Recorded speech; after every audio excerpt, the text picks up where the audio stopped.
Hello and welcome to And the Runner-Up Is. This week on the show, we're talking the 2019 Best Actress race at the Academy Awards, where Renée Zellweger won for her performance in Judy. But why did she beat fellow nominees Cynthia Erivo, Scarlett Johansson, Saoirse Ronan, and Charlize Theron? We'll explore all this and more today on the season finale of And the Runner-Up Is.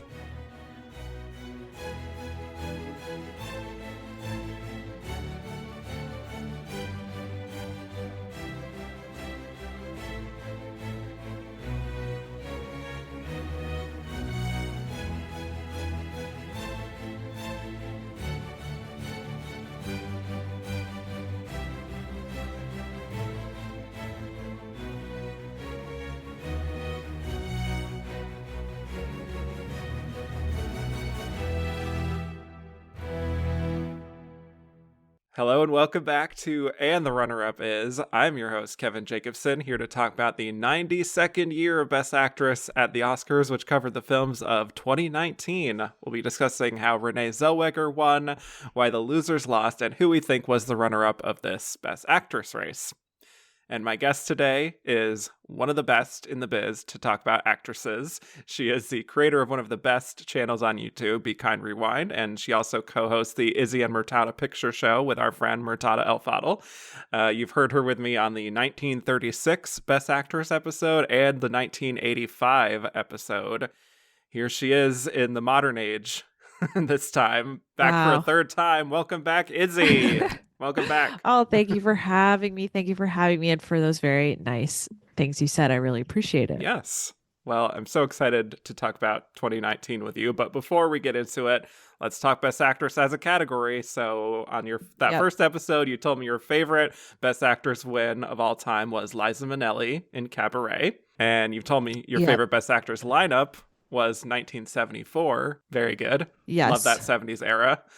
So my third question for you here, who's an actress that you think will win Best Actress in the future who hasn't yet? Well, I imagine we're going to talk about one today who's a very popular answer, Mr. Saoirse Ronan. Yes. But I'll give a different answer because I just want to be controversial.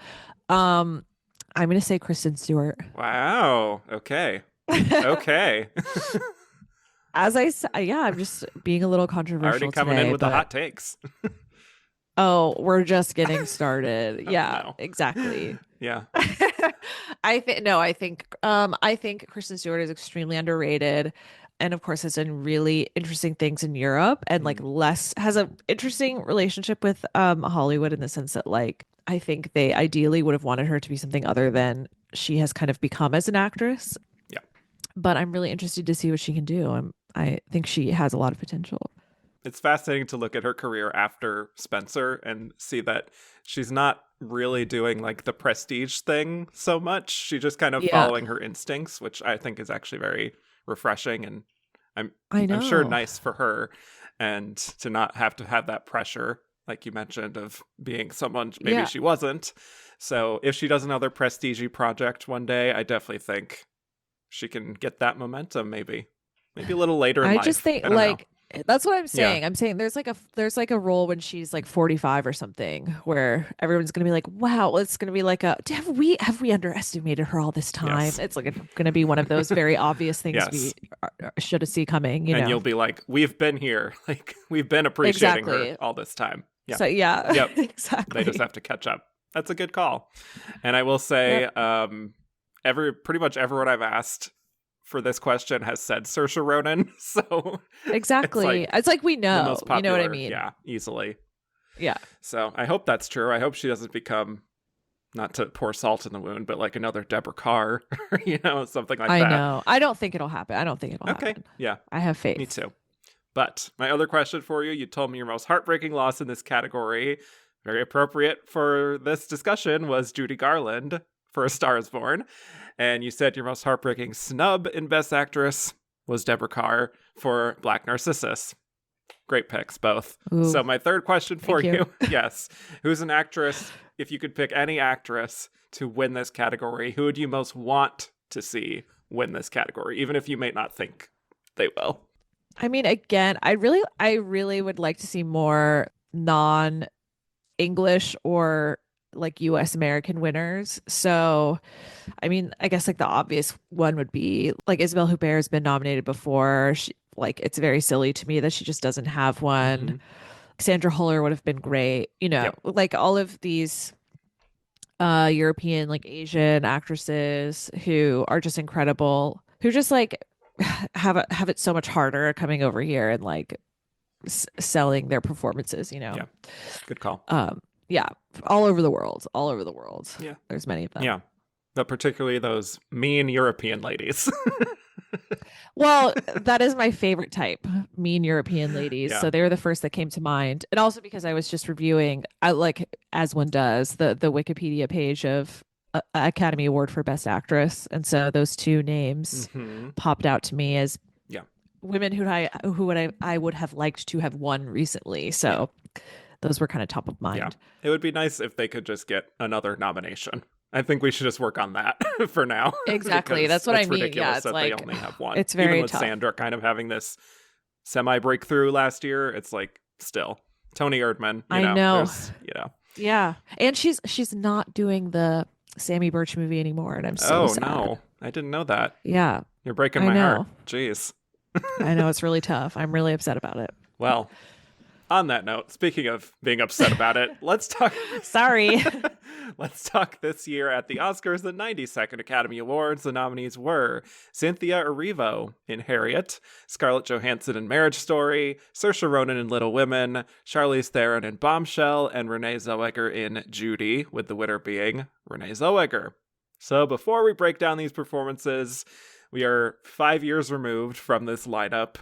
Curious your overall thoughts on this, either, then or now, or if anything may have changed. I remember this lineup being very frustrating to me at the time. And I mean, I still Yeah. find it frustrating, but I think because for two reasons. One, I just remember there being a lot of very good, like mainstream male starring films from that year that I was like, oh wow, like I wish there were an Irishman for Jane Fonda. You know what I mean? Mm. Like Yeah. just all of, or like an Uncut Gems. Like someone needs to write an uncut gems for I don't know, an actress.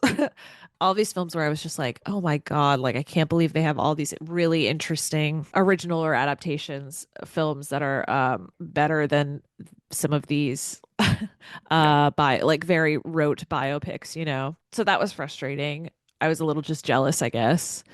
And then but then it's also true that there were a lot of really frustrating snubs that were really interesting, like independent, new, creative roles that were just overlooked seemingly because they're not the right genre or for other reasons, which I'm sure we'll get into. So I do not look back on this specific race fondly, but I think this was generally a pretty good year for movies.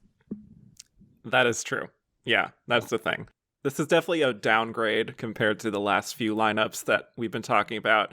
For me, probably the weakest, it's like, 2014, the Julianne Moore year, where it's just, it feels like I just don't really know how we got here when you look at the wider swath of the contenders that could have been nominated and seemed to have passion, but the industry was just kind of like disconnected from that kind of. Feels like a very like critics industry split in that respect, which is always interesting, but not always fun for us. Totally. And it's not that I think any of these performances are bad.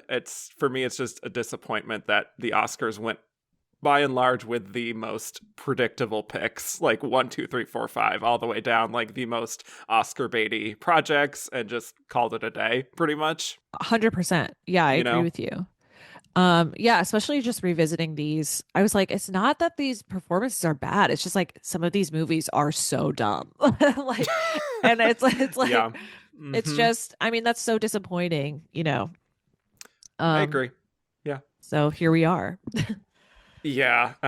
This is another one of those disappointing years where, actually, to speak to what you said, like it feels like Best Actress was in the end completely uneventful, which I never want to have.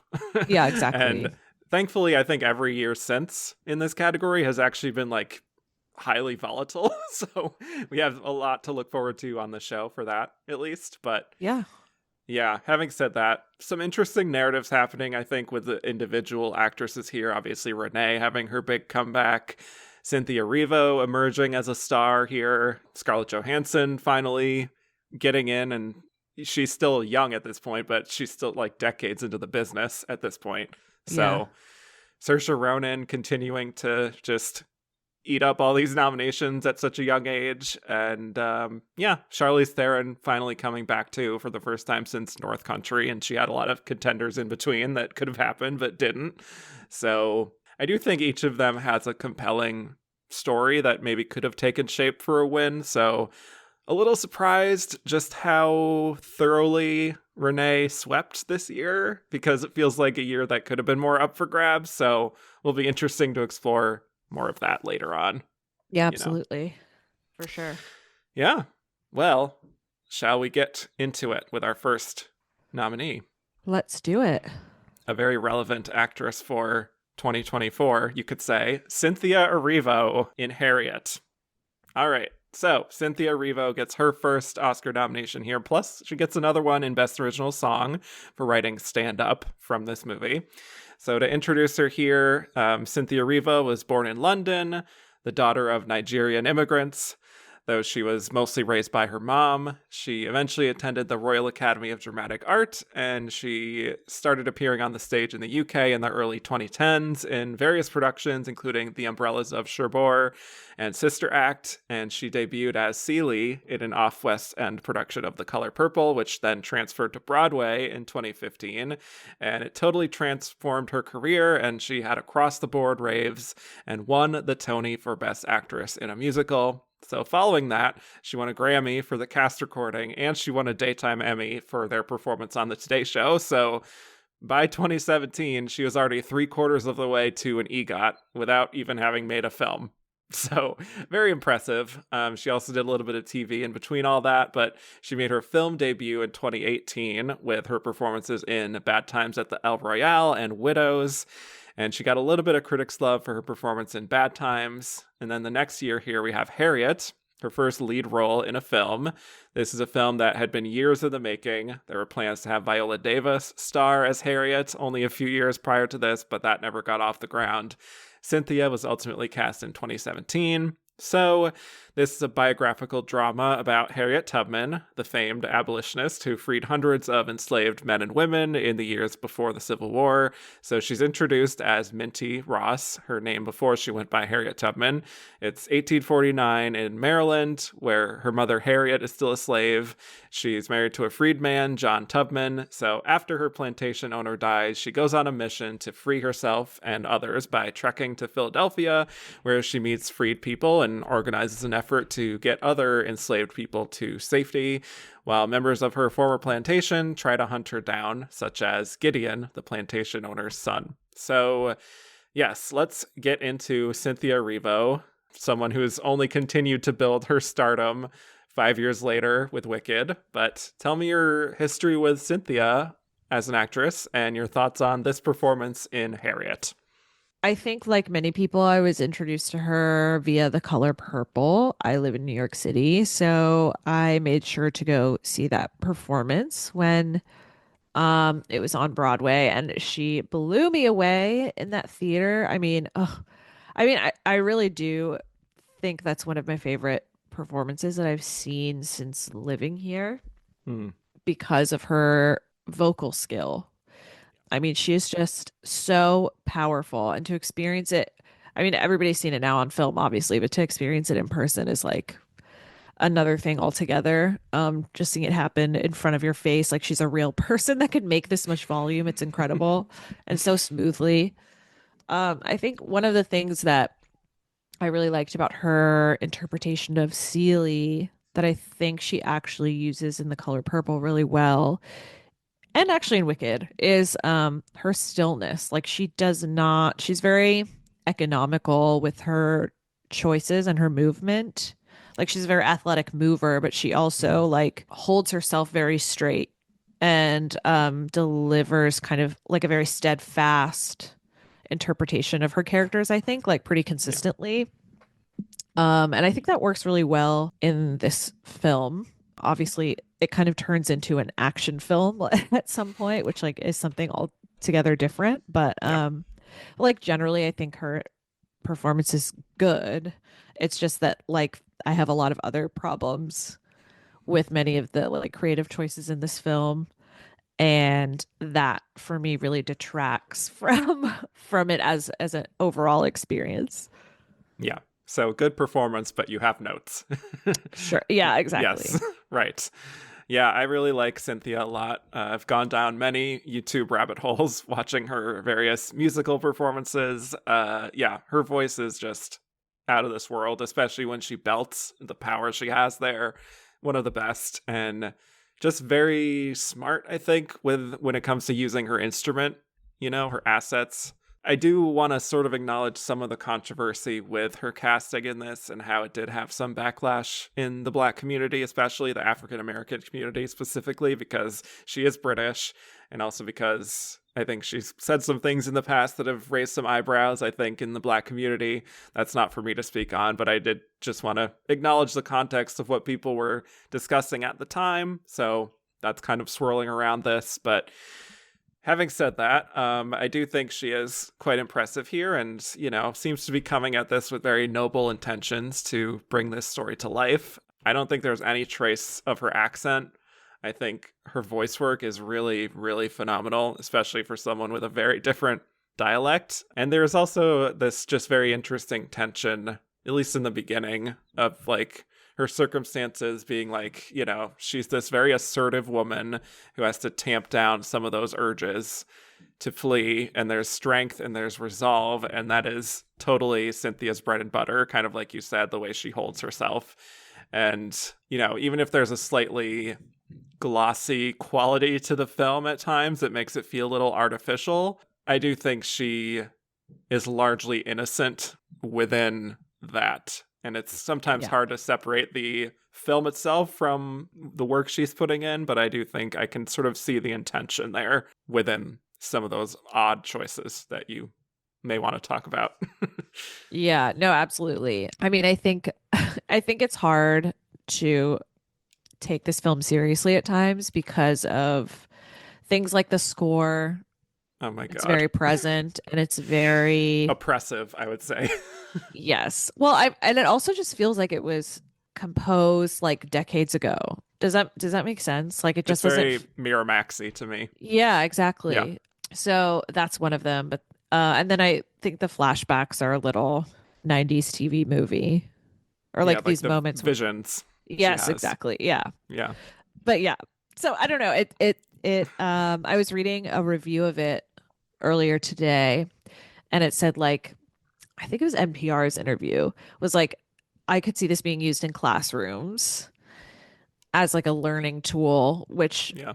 like because it feels I hate to use this word because I think it's a little harsh and that's not how I mean it, but like childish. But It's like in the sense that it's simplified, I yes, think. exactly. I think Yeah. that's a better word.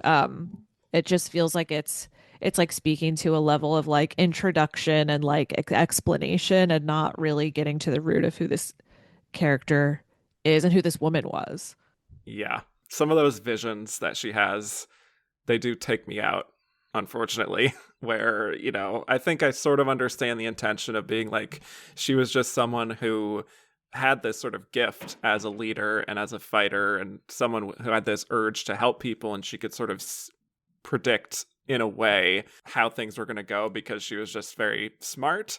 But yeah, it's almost like superhero-esque the way that they approach it, and Yeah, it's exactly. obviously a bold choice, so I like that it's not standard biopic fare in that regard, but it just takes me out of the reality of the story when I think it could actually be more powerful to just see her as a regular person who is like gradually finding the strength to become a leader and the person she would ultimately become, rather than have it be that simplified, perhaps childlike visions type of thing.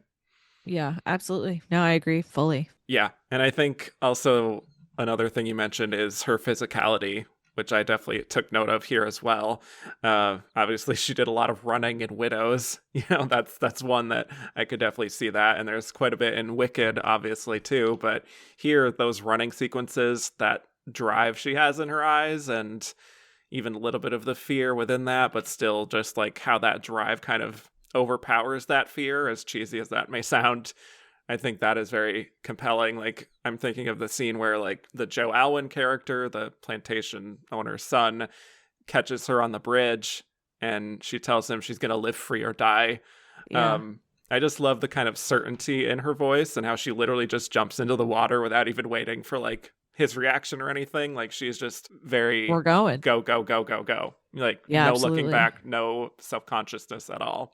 Yeah. Do you remember? I remember around this time is when she was running a lot of marathons. Like, do you remember she Yeah. chronicled that on her Instagram like pretty regularly, all of her Oh, yeah. workouts and stuff like that. It's cool to see that kind of like pay off in a very practical way I know. on set. It's like, damn, that works. It I don't does. know. Yeah, and you believe her. Yeah, Yeah. she's put in the work. Yeah, You can exactly. even if she's in like heavy clothing, you can feel like it's like toned, you know what I Yeah, mean? absolutely. Like, Yeah, very absolutely. believable. Yeah. So then Justin, I'm curious what your thoughts are on just like the emotional journey of Harriet, because like she is very stoic and Yeah. not all that emotional, but then obviously she gets to Philadelphia and she's kind of a little bit awestruck in the beginning of seeing, people walking freely and openly and like meeting these free Black men and women like Leslie Odom Jr. and Janelle Monáe. Just curious your thoughts on that segment. I think that's part of what makes it a little underwhelming for me Yeah. is that like I think it by reducing her to sort of like a literal superhero, like riding a white horse superhero, it kind of like that human element, the small details that would feel like this is a person who is about to live an entirely different life that was until like days ago unfathomable, feel like they're kind of stripped away.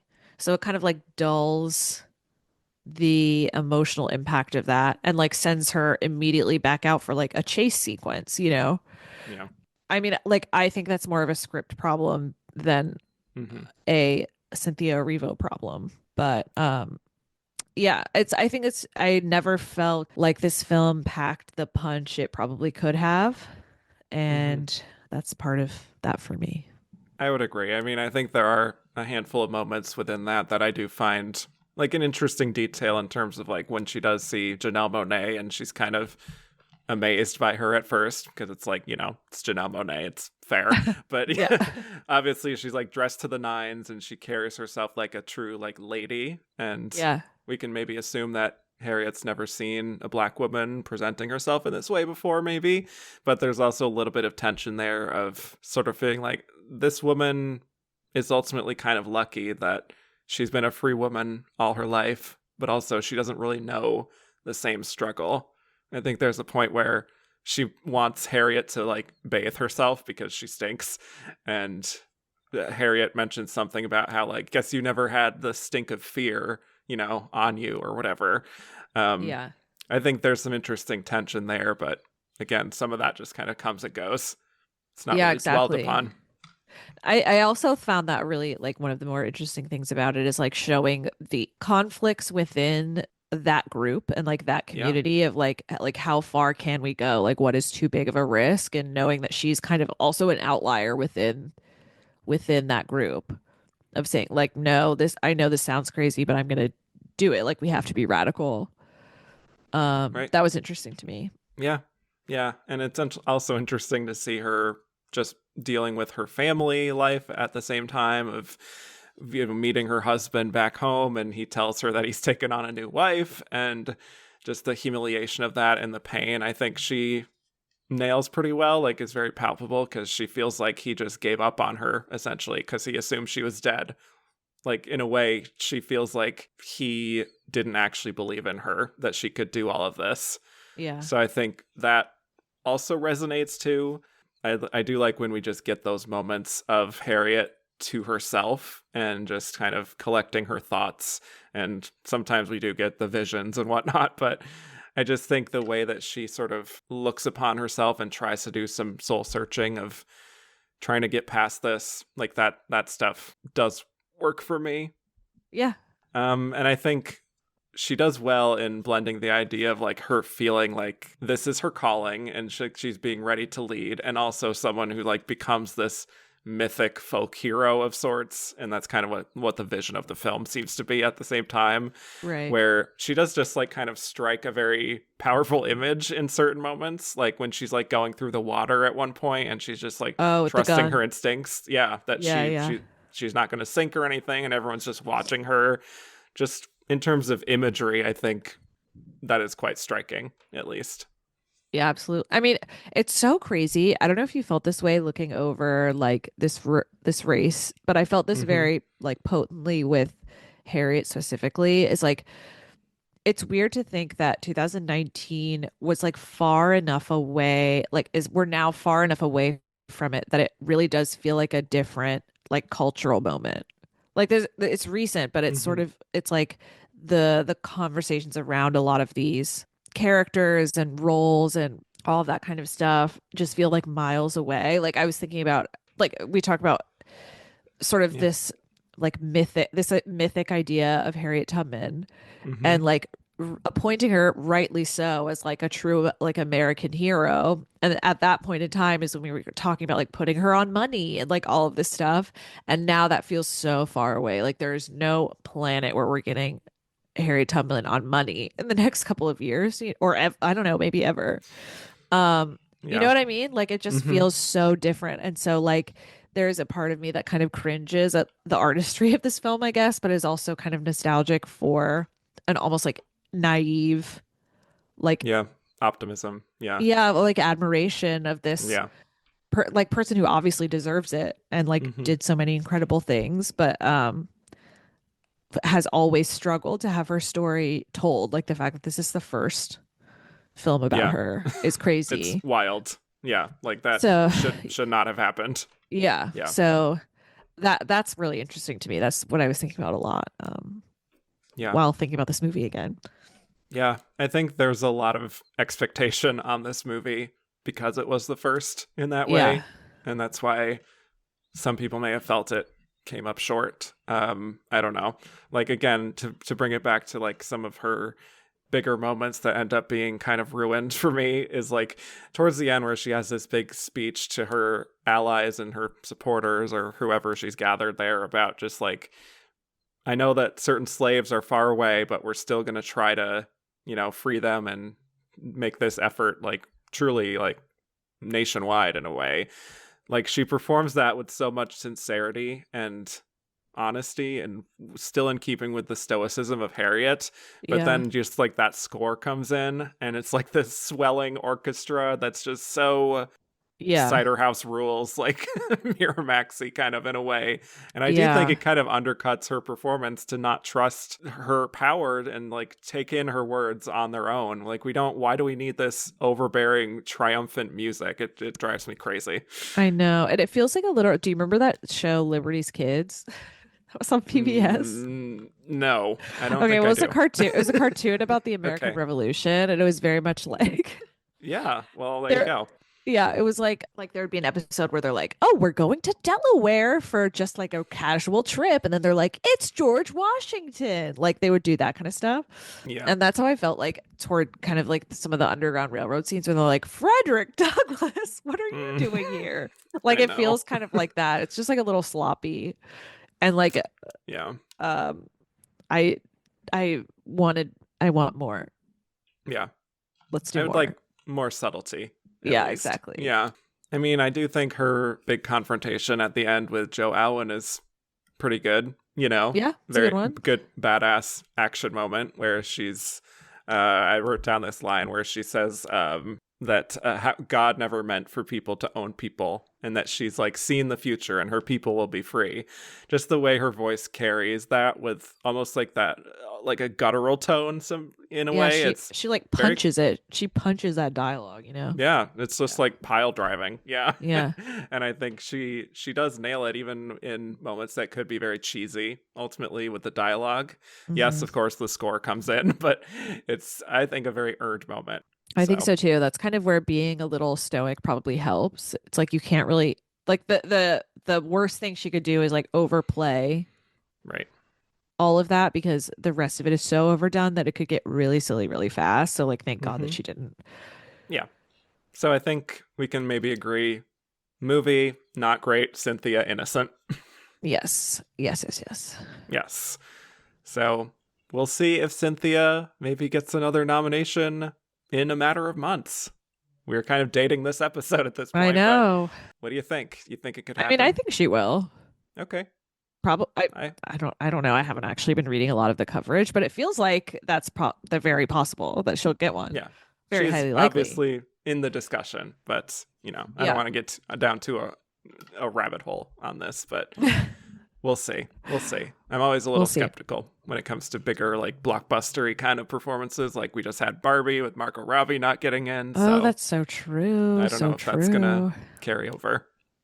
Yeah, So it's a good question. yes, to be continued. Okay, let's get to our next nominee, shall we? A very different movie. Scarlett Johansson in Marriage Story.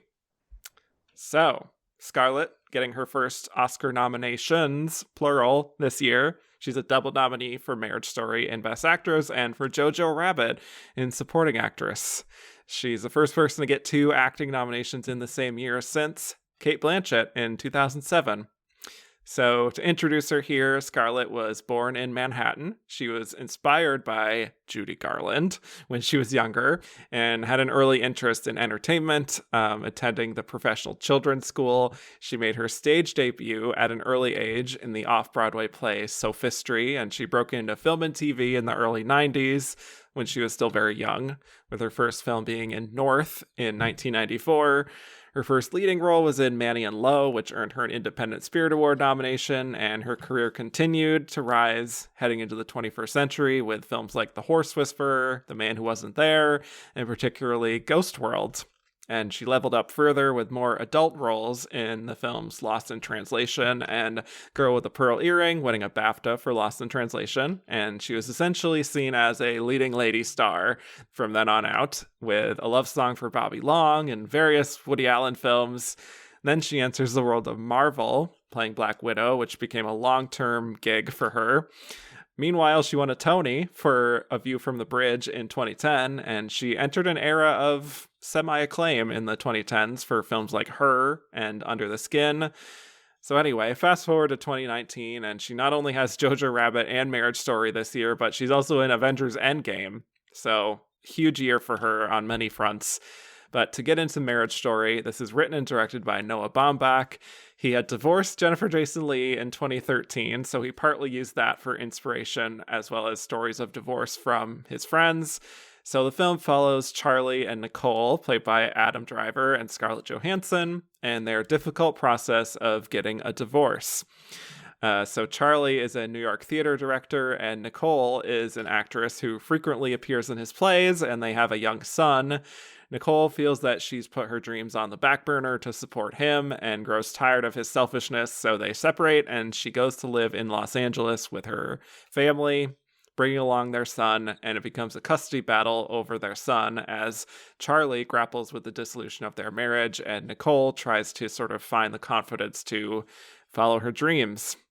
So, let's talk ScarJo here. Thoughts on Scarlett Johansson overall as an actress and her big performance here in Marriage Story? Wow, I'm really glad that you gave that summary because I realized I think that I kind of have been like underappreciating her maybe Wow. Yeah. a little. I Right? mean, I guess that is one of the potential threats of like committing half your life to Marvel is like it Yeah. just becomes such a huge part of your narrative that like overwhelms your Mm-hmm. persona, I guess. And it's Yeah. like what I've been primarily associating her with for a while, but I mean, loved her, loved Under the Skin, Hmm.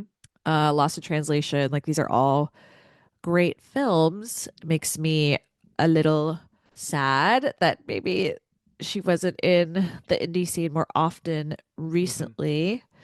I really like Marriage Story because I like Noah Baumbach's writing. Like I understand all of the criticisms people have of it and how like stagey and wordy and self-absorbed I guess it is.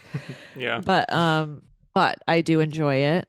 And I remember really liking this when it came out, but I think like the fundamental irony for that with me was like I really liked the film, but I wasn't necessarily thrilled with Scarlett Johansson. Like I have no problem with her performance, but I was like intellectually I know this should be a performance that I'm obsessed with, but it's like not hitting me.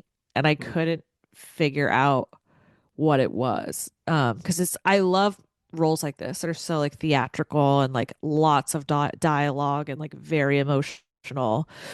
So I guess what I would say my take on her performance is that I think she does a good job. I don't think it's like significantly better than like a lot of other actresses like of her peer group would do.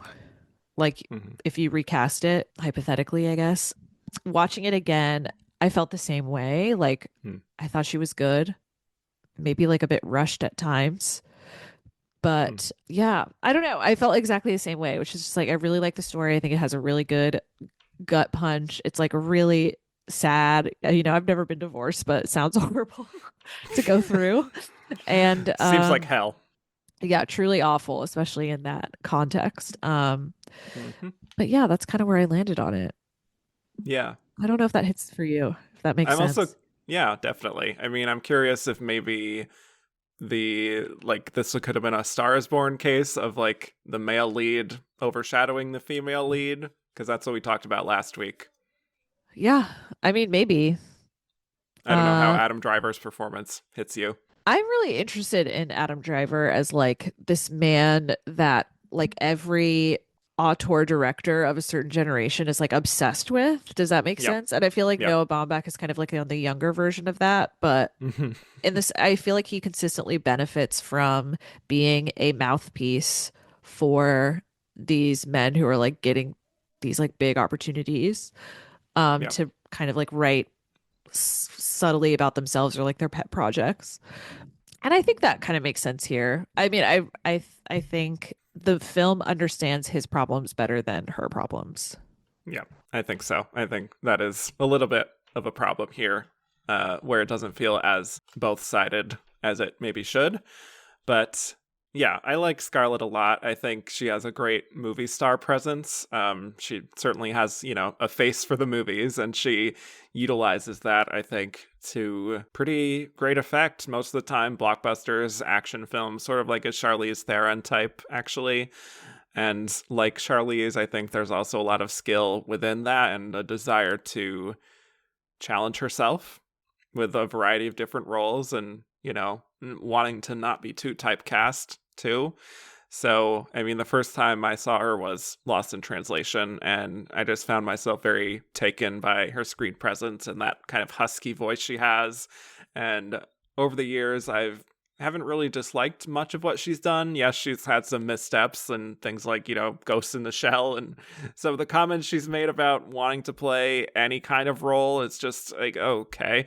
And her defense of Woody Allen, like, some of that's a little Sure. Yeah. questionable. Yes. Yes. Yes. Yeah. Yes. But as an actress, I think she is usually very compelling. I do think Marriage Story is probably towards the top of her best performances. I do find her to be very, very open here, and she gets a lot of opportunities to monologue and deliver these huge emotions. So the writing kind of helps her a lot in that regard. But I do think she is very believable as someone who did just, start to put her dreams on the back burner and who thought she was happy, but is now maybe realizing that she's thinking from a new perspective here. And it's like that thing of you're in the routine of your life, and it's like suddenly 10 years have gone by, and you either haven't made personal progress or you haven't entirely been honest with yourself.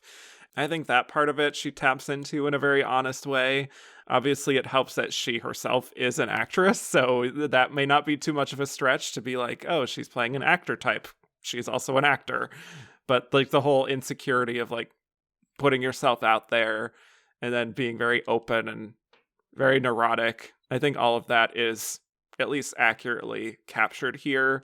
I sort of do agree that like there are probably other actresses who could have done equal or better job. So it's not like she is the perfect fit necessarily, but she does about the best she can with it. No, I think that's, yeah, I think that's spot on. Yeah, I don't think it's not like believability was never my issue with it. I think Hmm. she's completely believable. And I mean, if that Nicole's situation is so believable. I mean, I feel Yeah. like that's like half of every old Hollywood memoir. It's like Yeah. I put myself aside, you know. Um, Hmm. Yeah.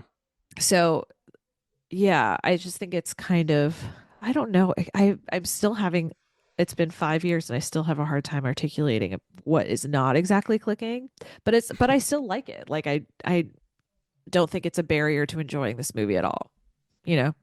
Yeah. I think so. I mean, one of her big scenes, of course, that we should probably talk about is when she is meeting with Laura Dern as her Yes. divorce lawyer.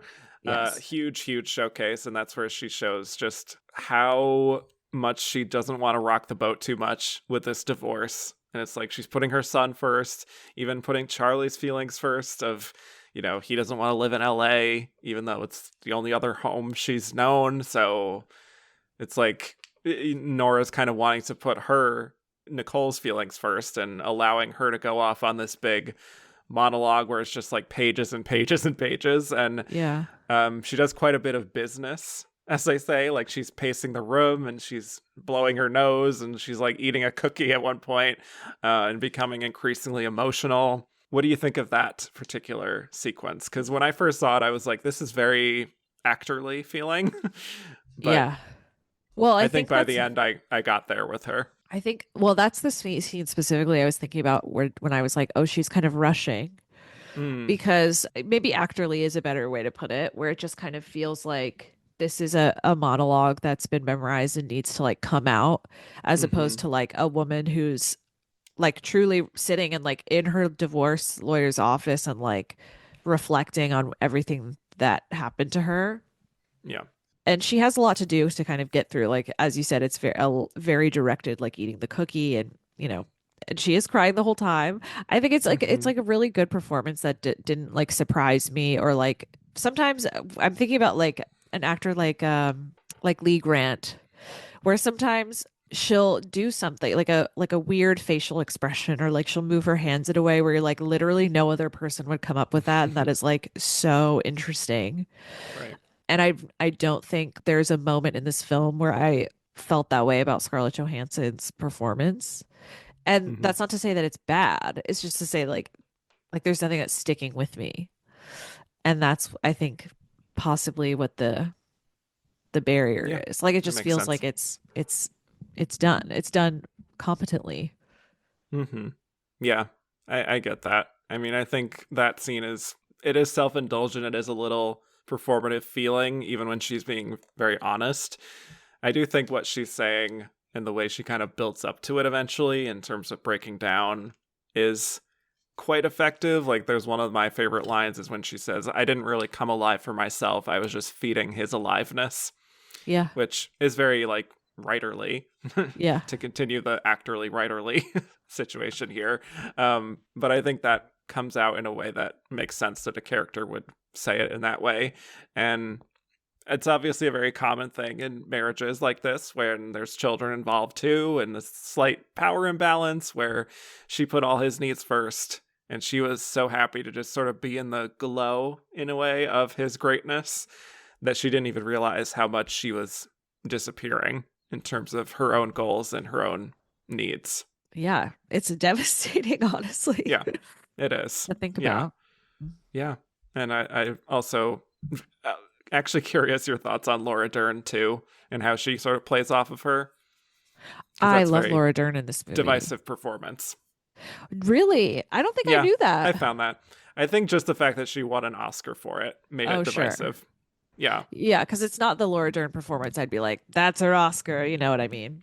And I Yeah. also think Merritt Weaver is like better in this movie than Laura Dern is. Yes.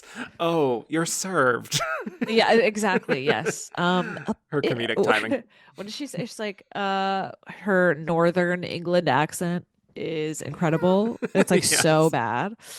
Um, Top of the morning to you. yeah. Incredible. I'm just hot. So many, like I've watched that scene many times, as you can Yeah, imagine. it's so funny. I Yeah. like it. I mean, I think like whenever Laura Dern has permission to be a little silly, I'm really into it. Like this feels, it's not like Big Little Lies Renata, like fully Yeah. unleashed, Hmm. but it's not Marmee. You know? No, It's certainly like, not. yeah, Yeah. it's like I like when she can be a little silly and like also kind of a parody of like an LA based lawyer. Like there's something Very. very like kind of smarmy about her and like appearances focused and the way she's like serving tea during this meeting and all of this kind of stuff and like overcharging. It makes you feel like Laura Dern knows this kind of person Oh, yeah. like intimately or like has like met many people like that who are just so kind of of that culture.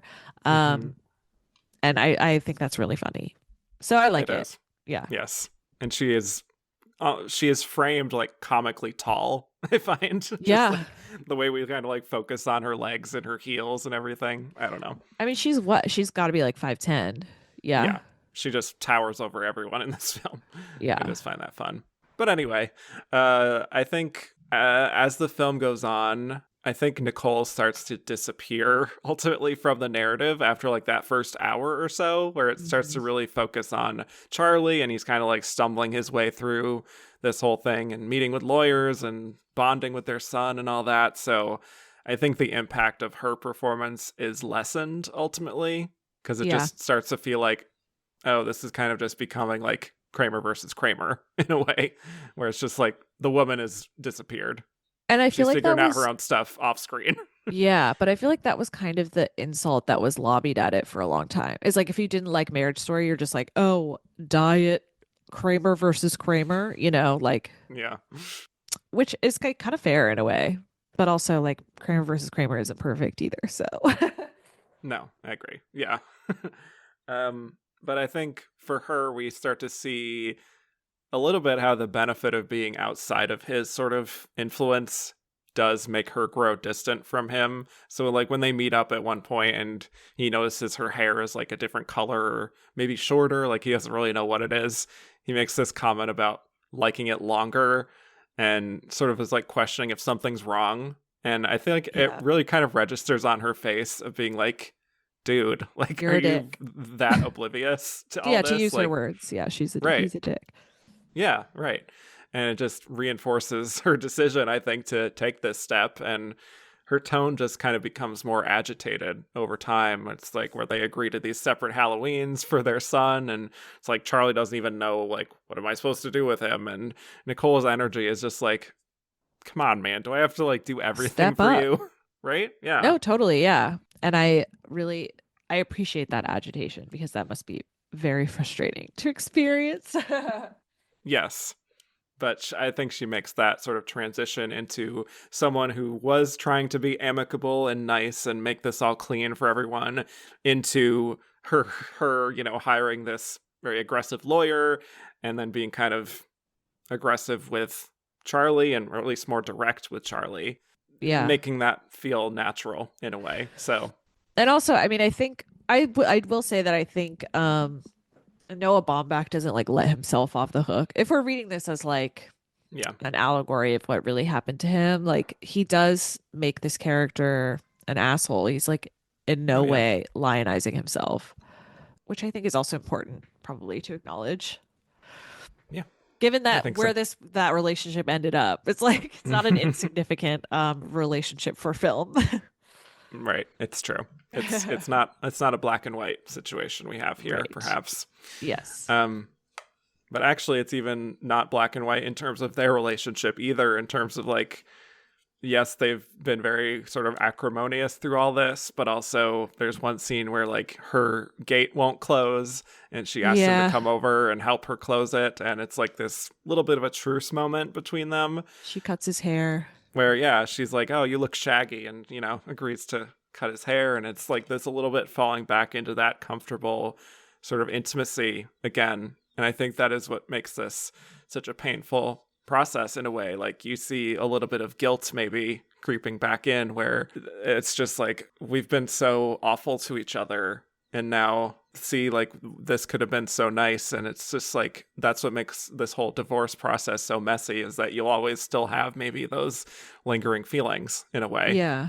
Well, it's like the ping pong between the two things. 'Cause it's like that happens, and then 10 minutes later, he's like, "I want you dead," you know? Well, yes. And it's like, um, it's like, yeah, it's just the idea of like loving someone so much that you almost circle around to like hating them because Yeah.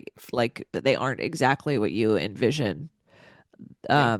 that they should be for you, Hmm. is like so devastating.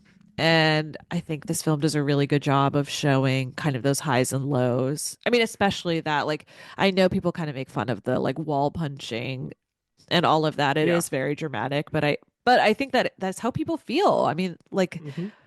when when things are really bad, like, and when people are going through breakups, it feels that dramatic and like life ending and like Hmm. you like it is you at your worst. And I think it's good to see that kind of thing in movies, Yes. personally.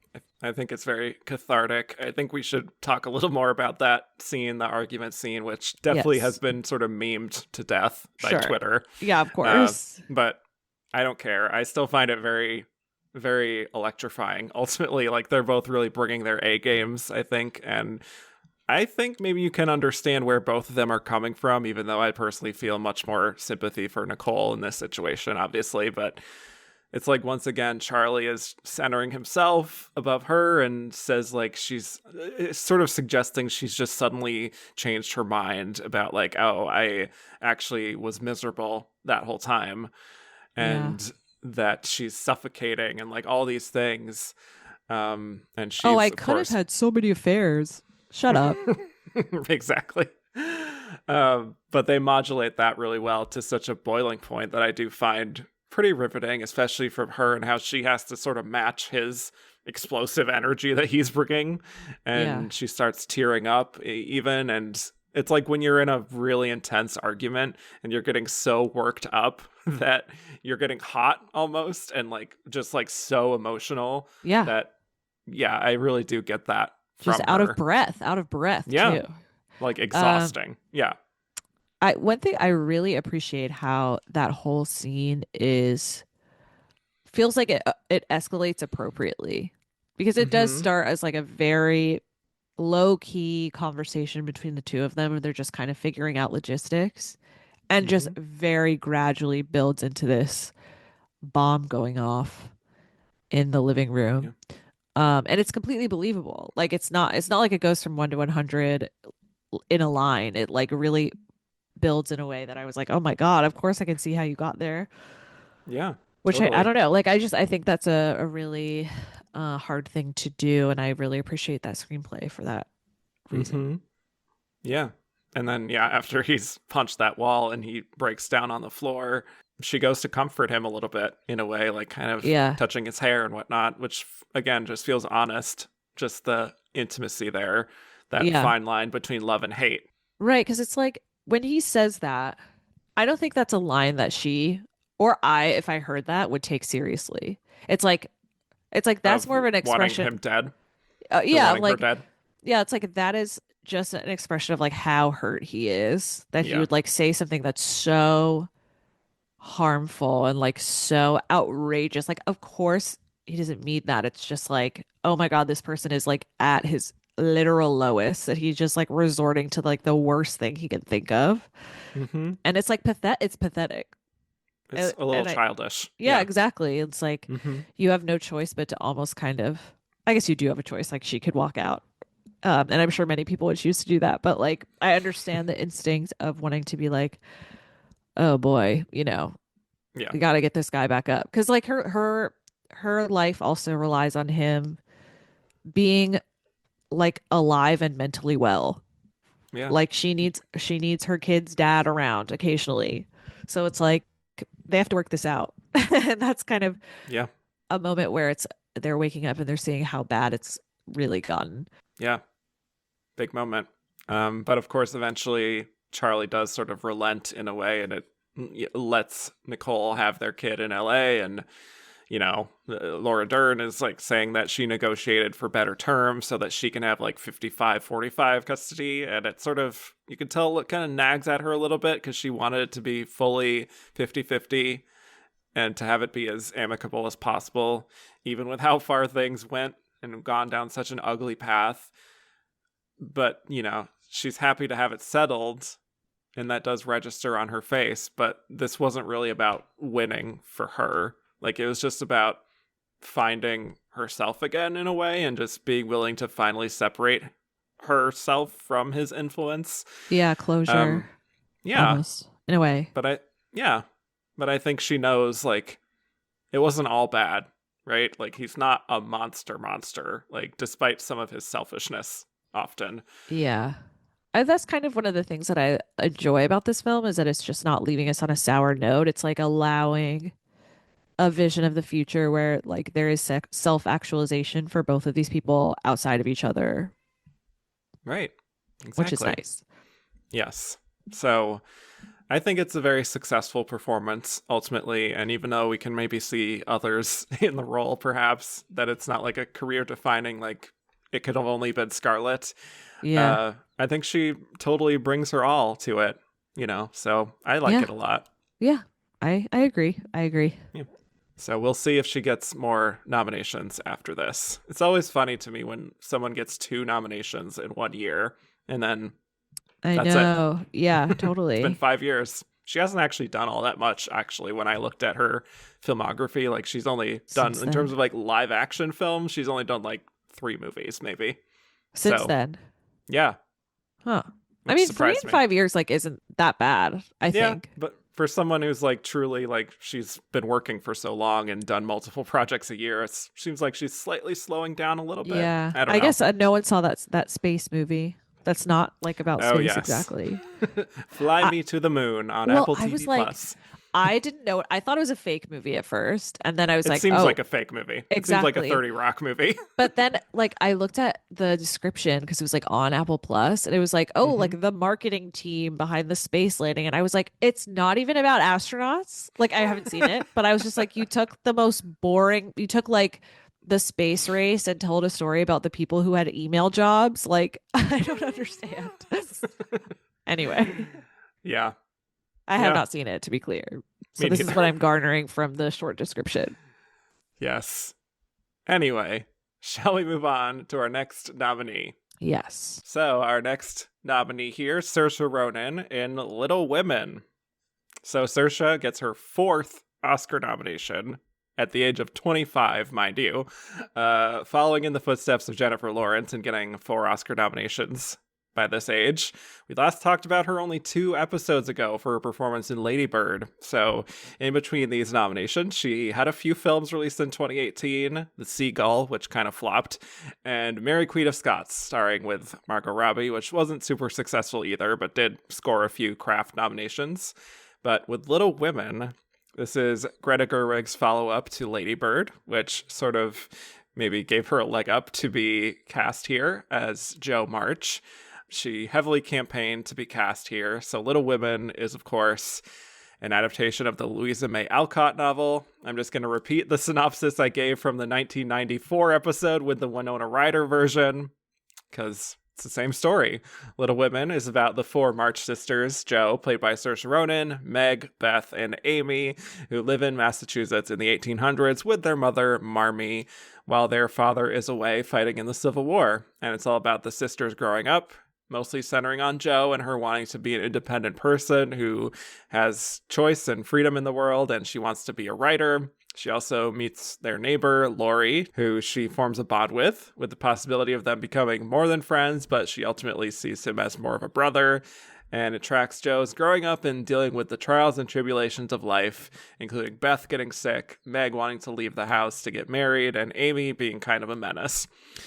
But this time around, it's told with a non-linear narrative and going back and forth between past and present. So let's talk our girl Saoirse here, Izzy. Thoughts on Saoirse Ronan overall in this adaptation of Little Women? I really like this adaptation of Little Women because I think I'm the type of person who gets nervous when something is made 100 times. And I am always curious to see how things change from adaptation to adaptation and whether you can do anything interesting with it that still kind of pays respect to what the original is trying to do. And I feel like Greta Gerwig absolutely nails it in terms of making this story feel modern and different, and also at the same time like reverent for its original source. So I was very excited about this film, and I think she's a great Joe. I think a lot of the positive things that the various Joes throughout the years have done, she kind of pulls a little bit from each of them. And is still kind of like very uniquely herself. Like this feels like a very set Saoirse Ronan's stock and trade is like kind of sensitivity, I think, and vulnerability. And thankfully, like the script gives her plenty of ways to do that in not a like stereotypical tomboy like obstinate way. It's like very unguarded in a way that sometimes Joe isn't until like the very end. And so like that structure kind of like draws those sensitivities out of her a little more, I think. So yeah, I really really like her performance as Joe.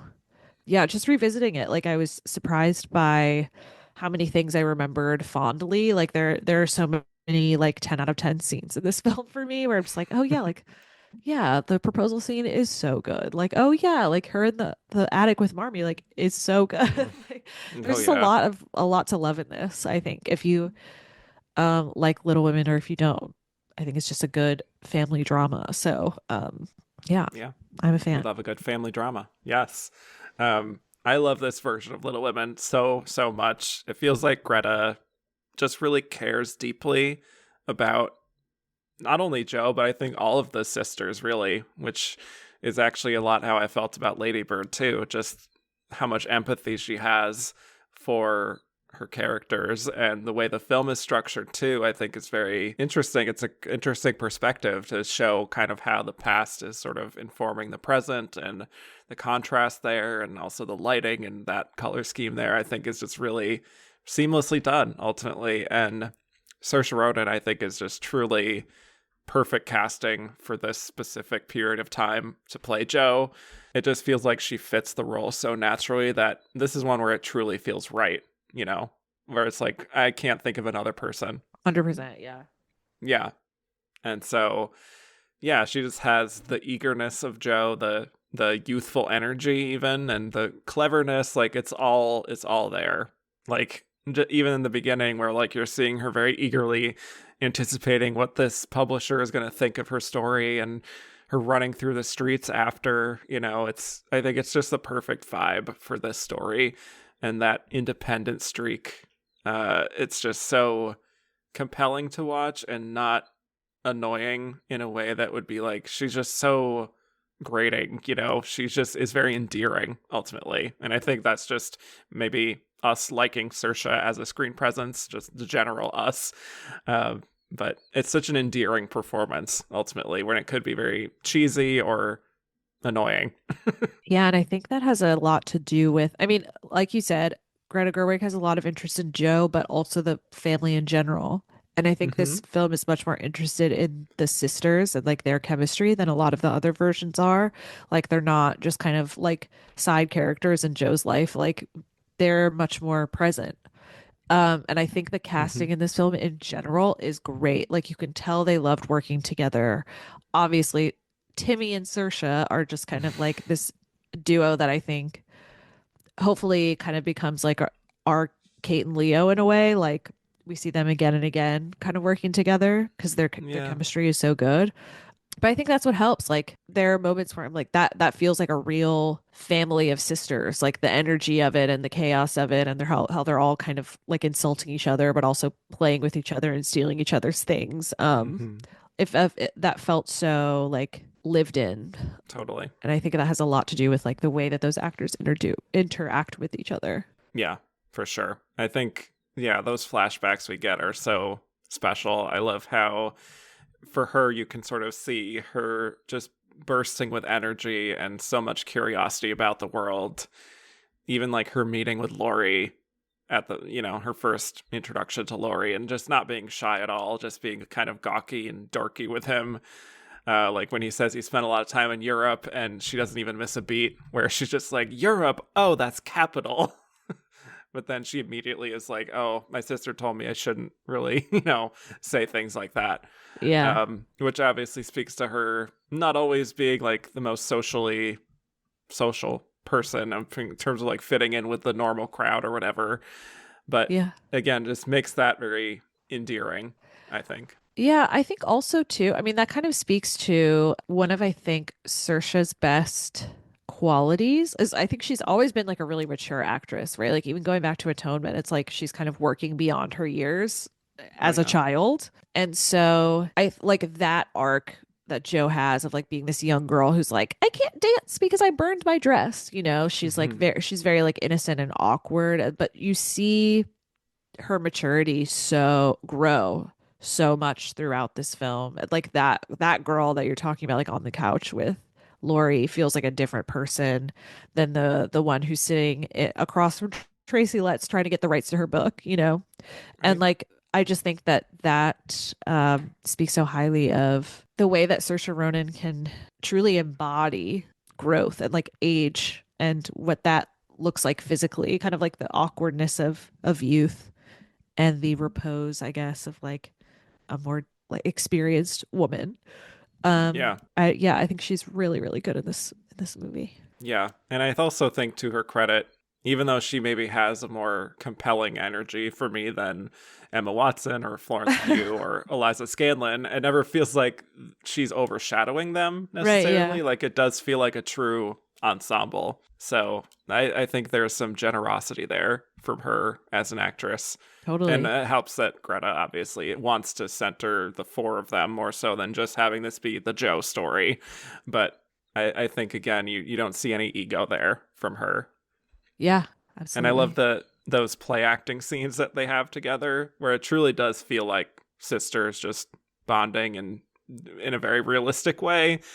Of in a split second they can like slip into fighting, Yeah. but then pretty soon after they can sort of forgive themselves in a way. And I can't speak to it like firsthand, necessarily, but I certainly observed that in my life in terms of how sisters interact in terms of that passion can turn from love to hate to then back to love again, Yeah, such as the situation of Amy burning Joe's stories out of exactly. revenge, and Joe just like flies into a rage because it's her true outlet, and to do that is just unforgivable, and you don't blame her for kind of fighting back against her, like getting physical. But then Oh of course yeah. she does ultimately feel guilty when Amy falls into the lake and they have to save her, and that kind of life-threatening incident just naturally allows some of those hurt feelings to fade because there is just that foundation of sisterly love between them. Yeah. Even though it's still unforgivable, to be clear, what Family Amy did. first. Yeah, totally. I will also say that obviously this year is one in which we are talking about how many things look very bad. Yes. Were badly filmed. This You is mean not one of 2024? Yeah. yes, yes, yes. Yeah. This is not one of those circumstances. I No. just want to basically shout out how beautifully shot this film is and how also I think something that's kind of honestly unique among the Little Women adaptations is like how much Greta Gerwig like wants us to find Joe beautiful. Like I think she gives her a lot of care. Like there's that one shot of her like looking out the window and I'm just like, "Oh my God, like you're so beautiful." And it's great to like have these moments of I think kind of it talks about or it to me feels like part of that conversation that Joe is having in the attic where she's like, yeah, I want to be smart and like, but like, I also just want to be loved and like seeing women as a whole thing. And it's like, yeah, Joe can be all of these things, but like, she's also pretty. You know what I mean? Yeah. It's like Yeah. you don't need to just reduce her to like this archetype that is the smart one, which is, I think, how she kind of has been in the past, like messy smart. Right. That is actually a very good point. I never actually thought of it that way, but she does frame her in such a glowing light Yeah, ultimately, but not in a way literally. that's like fawning over her or anything. It's just very complex Yeah, ultimately, yeah, the vision of Joe. But yeah, I also think she really has like a big sister protectiveness when it comes to her sisters, even with Meg, who I think it might be older than her. I don't remember if that's the dynamic, yeah. I but think Meg. they're Oh wait, similar age at least. yeah. In my head, Meg is. I think it goes in my head. This is how I remember it. I could be wrong. It's Meg, Joe, Beth, Amy. Yeah. Yes, I think that's right. I Okay. always forget. But regardless, I think Joe's energy feels very big sistery in terms of like whenever she hears that Meg might be married soon, like there's like a visceral reaction she has to that. Just the heartbreak of maybe knowing that this sort of nice, warm glow of childhood is now coming to an end. Yeah, And even though it's Meg's wishes, Joe just kind of struggles with it because she sees Meg as having this potential as an actress and of defining herself like individually beyond just being somebody's wife. And yeah, I just think sort of like Lady Bird, Saoirse plays it like this, like Joe sees herself in a very mature way, even though she actually still has a lot to learn about the world, you know? yeah, So I think totally. that works for me. Like she's very impulsive in like thinking she knows best for everyone and for herself, or like with even like when she gets a haircut, like to get money for her mother, but it sort of hits her that maybe she doesn't always know best and that she still has some growing up to do. I Yeah, really resonate with that. yeah, yeah. I don't really have anything else to add to that. That was great. Yeah, Yeah.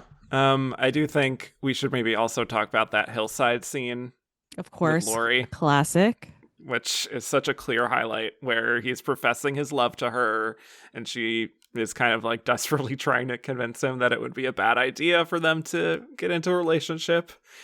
As she says at one point, I can't, I've tried it and I failed. Yep, yep, And just truly believes she's not like the marrying kind. And yes. just has all these notions about like how their relationship's going to go. And it's like she's almost wanting to save herself from that whatever future heartbreak. Yeah, it's almost like it's like the first. It's like what could have happened with Marriage Story. Yeah, they just You could fast have had forward that it. conversation. Yeah. Yeah.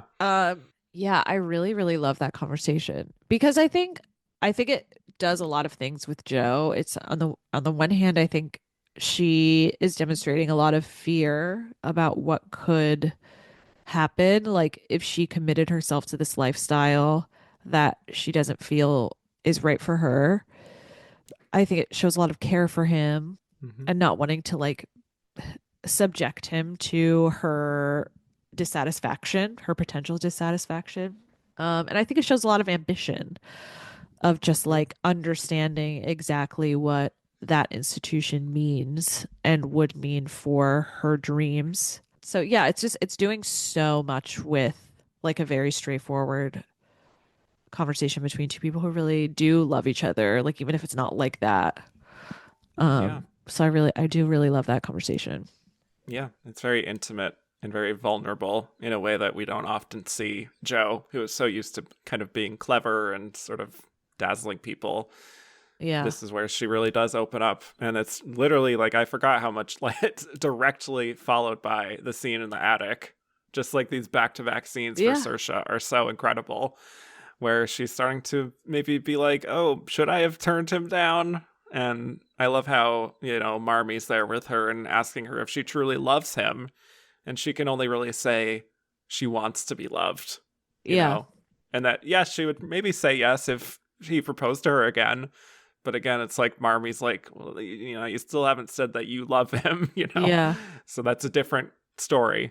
So It's such a good 1-2 punch for sure. And like so relatable. I think a lot of people get that where it's just like the Mm-hmm. safe choice is there for you to take if you want it, but like you can't convince yourself to do that necessarily. And that's hard because it does offer some positives, obviously. Mm-hmm. Yeah, I know. And of course, she just has that famous line, which I did have to write down as well. I don't know if I'll perform it as well as Saoirse, Women. but women, they have minds and have souls as well as just hearts.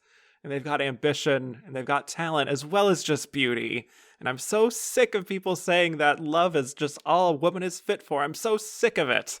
And then, of course, she takes a beat and she says, "But I'm so lonely." And it's such a knockout line delivery, I It find. Like, really it always is. hits me. Ugh, it's so good. Beautiful writing, obviously, but just the way she performs it is, again, just so honest and Yeah. so emotionally, like, I know that 25 is like you're an adult, but like it still shocks me just how emotionally intelligent Saoirse is Yeah. in so many of her performances. Yeah, absolutely. Any thoughts on the ending here and how we kind of have this interesting little stuff happening where she's writing Little Women and like having it end with this sort of happy romantic ending for Joe in a way in the book, but it's not clear if that's like the reality that Joe herself maybe had.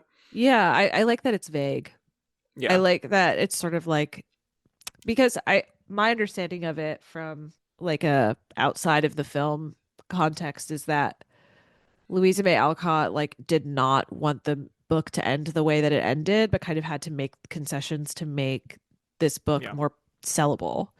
And this was Greta Gerwig's nod to that of kind of like making an ending that kind of would be more close to what Louise May Alcott would have wanted, Mm-hmm. maybe.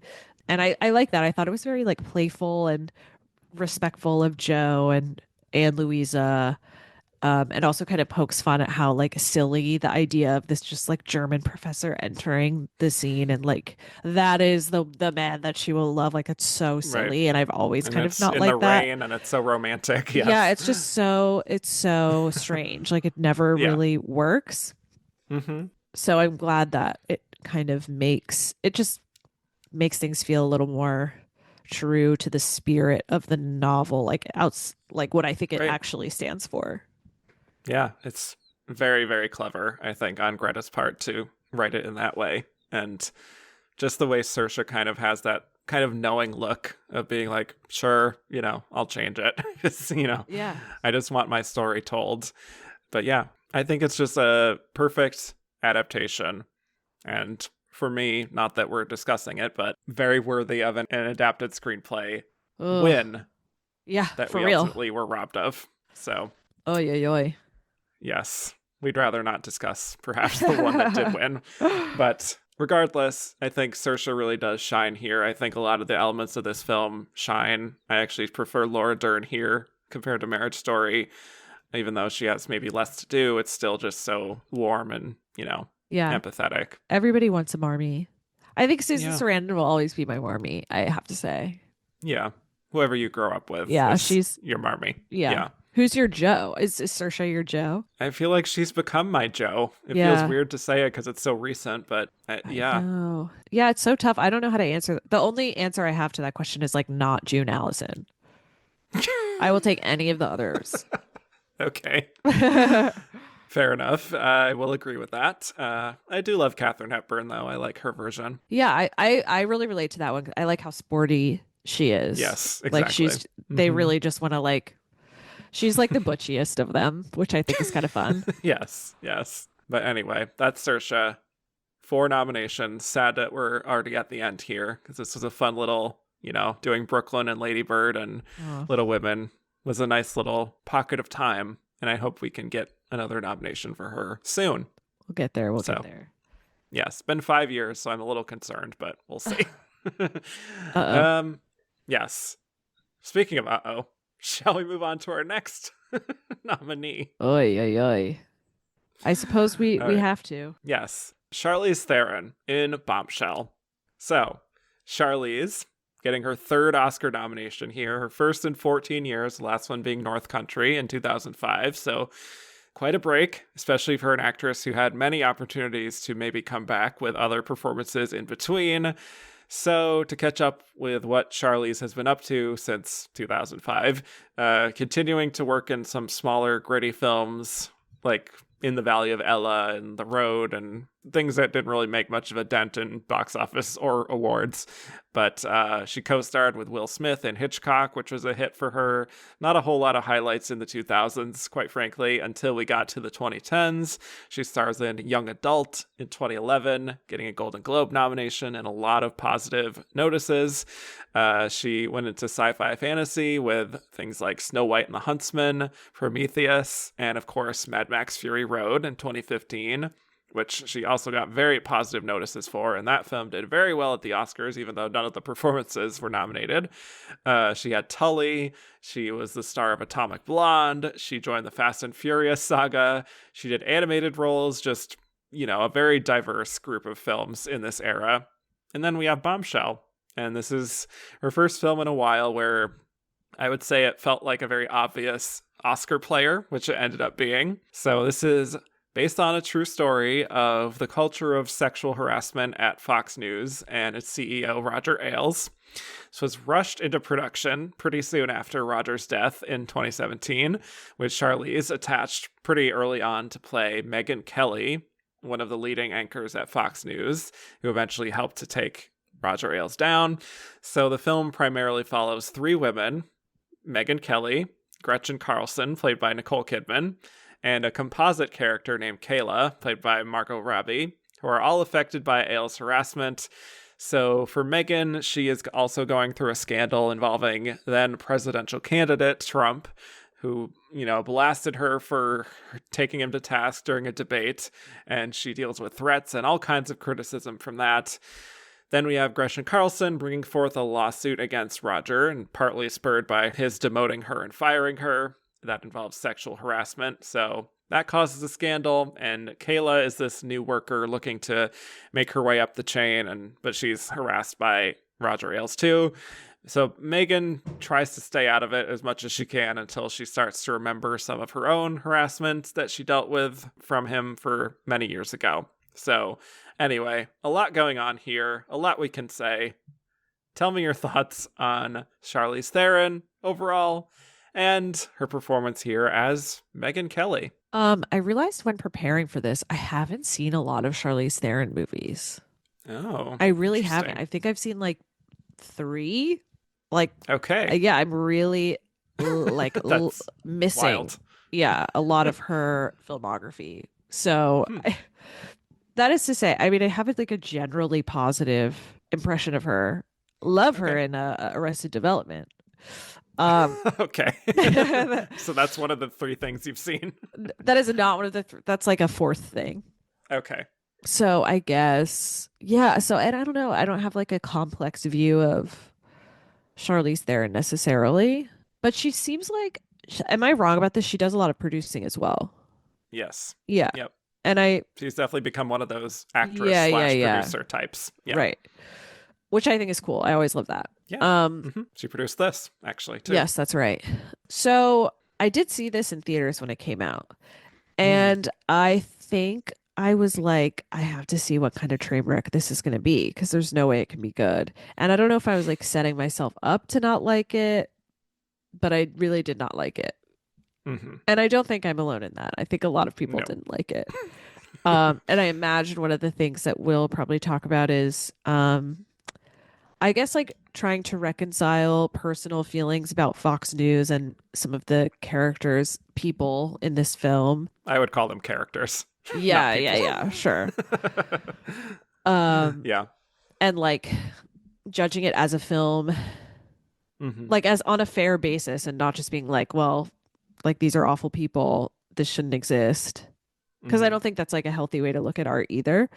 Right. But I do just think I think there is a way probably to have made this film that is a little more reflecting on the irony of this situation, which is just this news organization that kind of farms out a certain like opinion of femininity and like doesn't give a fuck about women's rights generally, and like just spends its time like being like a lie propaganda machine. Hmm. That also like, these women have to like stand up within this system and like saying that, sexual harassment doesn't care who you are. It affects everybody. And that's like a really interesting thing to explore, but I don't think that this film like hits that irony at all. It's just like very strange tonally, and so it's very hard to watch. I think her performance is like fine. And I mean, it is uncanny. Like, and if you're talking about performances of like biopic performances where you're like, wow, that you really became that person, I think this is up there. Like that is that era of Megyn Kelly 100%. Hmm. So it's impressive in that sense, but it's just such a strange film in general. Yeah, that is one word for it.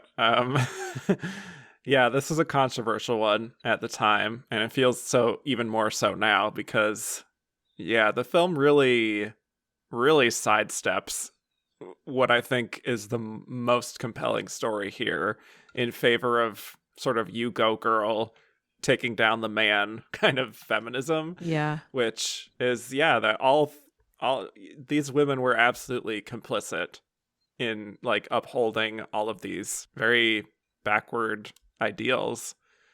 I think there's a glance at one point at the whole Megyn Kelly controversy with saying Santa can't be black, Yeah. but it's also like so shoehorned in here that it's almost like, oh, we kind of had to do that to like give it a little hint of complexity here. But it's like we don't really explore that at all. Yeah, it's like all kind of played for laughs. I mean, I really hate the inclusion of the Kate McKinnon character, who's like this like Yeah. secret Democrat who just oh, she used to work Hmm. at Fox News, but she also has Yeah. learned the language of Fox News and kind of just like treats it like a job, and which is an interesting, I don't know, conversation about complicity in its own right, but like the way that she kind of initiates or that's the right word. Yeah, it's like an initiation with Margot Robbie's character of like Yeah. this is what you have to do at Fox News to be successful. And I feel like it's played so like offhand, like this is fine. Like this is just what we do. We lie. If it'll Hmm. make your grandpa mad, we'll put it up. Doesn't matter if you have a source. Like I Hmm. hate that. I hate it, and I don't think the film hates it enough. I guess is what makes Yeah. me upset. Also, just the fact that Kate McKinnon is here doesn't help what many people have said, which is that there are times where it feels very SNL, Sure. Yeah, just of with the course. number of impressions that are happening here. Yes. Then that is what I would call some of these performances impressions. Yeah. But yeah, I mean, even like that grocery store scene at one point with Gretchen and like this woman who bashes her. There's Yes. there's a tone to that scene that feels like we're almost like supposed to sympathize with With Gretchen, Gretchen. Yes. and I just don't. But that's what So I it's think, like, this is what bothers me about this film is like, I think, and this is a wider problem that I have with, with like, Mhm. I guess, democratic politics in general is like this idea that, like, when we go low, or when they go low, we go When they go high. low, we go It's, high. yeah. Yep. So it's like patting yourself on the back for being sympathetic toward like your political foe, opponent. So it's Yep. like when we're being, oh, like actually Gretchen went through a really tough thing and like yet people were attacking her.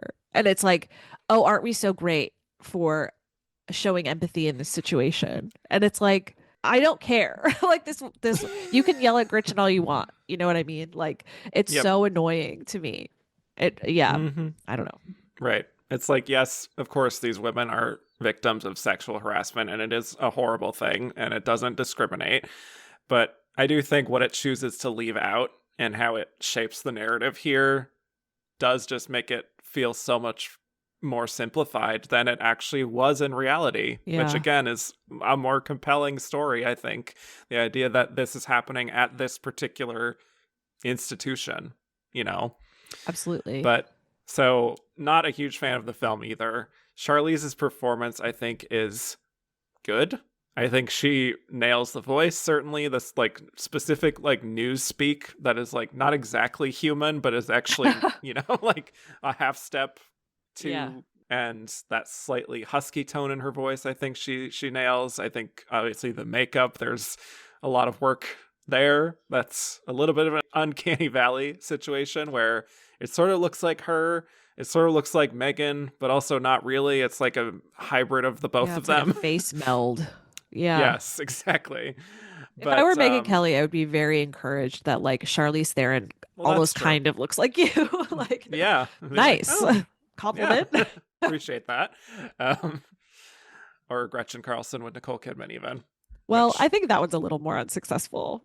yeah, yeah, and some of the accent work is not entirely convincing, Yeah. unfortunately, from Yeah. Nicole. But I think emotionally, what Charlize is doing is sort of tapping into this idea of how she is very confident in her abilities as an anchor and as a media personality. Like when she does the whole like breaking the fourth wall thing at the beginning and like introducing us to the office and everything, the way she sort of glides through the halls, like she kind of owns the place, very confident. And even after when we get like the Trump feud, she says she hates being the story. I Yeah. think there is actually a little part of her that does sort of like the attention, a little bit of the Yeah. admiration. And I do get that slight tension from Charlize's performance, like that a little bit of arrogance and the sort of cognitive dissonance of what it means to be a woman in power at Fox News. Like I think she understands this a little bit more than maybe Jay Roach, the director, does, or Charles Randolph, the writer of The Big Short, which is perhaps not a surprise to learn. Yeah, exactly. Yeah. Yeah, it's interesting. And it's also interesting that it's about Megyn Kelly specifically because I feel like this movie very easily just could have been about Gretchen. Mm-hmm. Or a young person being introduced to Fox News and learning about it as we do, that sort of thing. Yeah, Like it's like it, The Kayla character. yeah, like it almost does these things. Yeah, it almost does a lot Yeah. and doesn't do anything. It tries to do a lot of things, Yeah, for sure. but doesn't really drill down on one of them in a way that's entirely successful, I would say. It's just such a bizarre choice for me in general, like the idea that specifically coming out of Hollywood, like obviously this is part of the Me Too movement. Oh, yeah. A lot of people were kind of within the film industry were taken down because of that. And this feels like one of the major films that comes out that kind of is meant to address that. Like in the past 5 years, there's been kind of a couple, I would say, like The Assistant was one that probably is like the most that treats the subject with like the seriousness and like Hmm. subtlety that it deserves. And then I never saw She Said. I like it. Yeah. I liked its approach. Yeah. And then this. So it's Hmm. almost like it felt like the first step at like a big movie taking on that subject in the wake of such a huge shakeup. Hmm. Which is interesting that that's what they went for of all Yeah. things. Yeah. So it does kind of irk me a little bit that like I feel like as we watch the film, I feel like we get a lot of the stuff with Megan in the beginning third, I would say. But then as it goes on, I feel like the screenplay or whatever it is, like just it all loses interest in Megan almost. Like if we're gonna Yeah. commit to this being her being integral to the story, I feel like I just don't really care about her, and I feel like there's no real emotional arc that I can really be compelled by with her. Yeah. I don't know if that's how you felt too. Well, to me, it kind of felt. I feel like this was also the time when they were trying to like. Megyn Kelly was the right person technically to pick to make this movie about because there was a potential window very briefly around this time where Megyn Kelly seemed like she was going to switch, I where remember she that like, too. yeah, where Yep. she like got her NBC show and it seemed like she was just going to get this like new personality and become this like very lovely like morning host or whatever. And it didn't work out, obviously, 'cause she like can't help herself. But yeah, it almost felt like it was targeted to that moment, to like meet that moment specifically, where it was almost like opening our arms to like Megyn Kelly to just like come over to the good side, so to speak. Hmm. Ironically, I think isn't Gretchen is like now on CNN. So I Yeah. I think funny how that turned out. Hmm. But Indeed.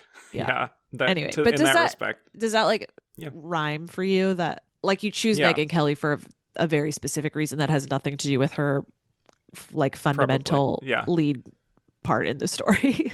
Yes. And it's the fact that it literally only the year 2019 would this have Yeah. happened Yeah. in this way and told in this way, I think. Yeah. So it does very reflecting of the time, at least, for better or for worse. But what I do find interesting is to kind of go along with what you were just saying, how it felt like she was starting to feel betrayed a little bit by her own party, ultimately, in Yeah. terms of like the stuff with Trump and people really being aggressive toward her. I like when we get those little glimpses, at least in the film, of her sort of reckoning with her public perception versus how she actually feels about herself, even as this kind of like respected, fair, and honest journalist. Like there's a moment where her husband is being like, "You are the establishment now," and she just totally rejects that. Yeah. Because like I think that's also something that a lot of conservatives sort of pride themselves on, is especially the last 10 years or so, is being like this kind of truth telling outsider type who's like saying things that other people won't say, and yet she's kind of become Yeah, like it's the part of number that. one news network in America. It's like you're Yeah, bragging about being the number one news network in America, but also not the establishment. right. But I Just that cognitive dissonance there. I think she sort exactly. of gets pretty well, Charlize. Yeah. And I thought it was interesting, like some of the advice that Kate McKinnon imparts to Margot Robbie is like, okay, sources to use are like Breitbart, Drudge Report, like those kinds of things. Which even now it's like that's also outdated. You know what I mean? Like all of Yeah, that kind of like Fox News in and of itself is I think also looked on as sort of like old hat now in a way that it wasn't at this time. yeah. It's only Um been 5 years. yeah, and so like Yep. that it yeah, as you were saying, I mean just I guess to echo what you just said is like it just feels very of its time in like many ways. Yes. So, like I said, I mean, like, I feel like in terms of her characterization, it just sort of drops off after a while, even with like little bumps in between, like when the thing goes forward of Gretchen's sexual harassment suit. It sort of is bringing up old feelings she has about the harassment she faced and the sort of shame of that. But also, it's interesting to watch her kind of be like compartmentalizing a little bit of being like, these are my feelings, I've buried them, but also I can't be emotional. I have to make the right move in a way. Like, how do I Yeah. maneuver this? And she talks with her team a lot about the best move forward with all this. And she kind of stays silent ultimately for a long time, which is partly strategic, I think, Yeah. because maybe she also doesn't want that heat on her again. Because, like, I think as she says at one point, it's been a really shitty year. Like after the whole like Trump debacle stuff, like she Right. just doesn't want even more of that pressure on her. Yeah. Yeah. I mean, it feels very, there's kind of an archetype of this like steely, cold businesswoman who Yes. can put her personal feelings aside to kind of get by. And I think that's kind of a relevant archetype here because I think a lot of women have done that in the office with respect to sexual harassment.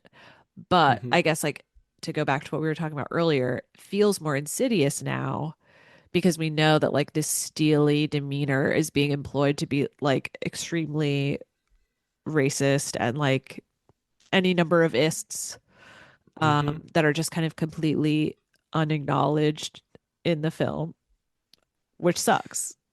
Yep, it does. But I know. I think I you're right. just, Yeah, it like does kind of abandon her a little bit in the film for sure. yeah, and I just feel like some of the nuance that there could have been is really lost, and just so many missed opportunities as we get to the end.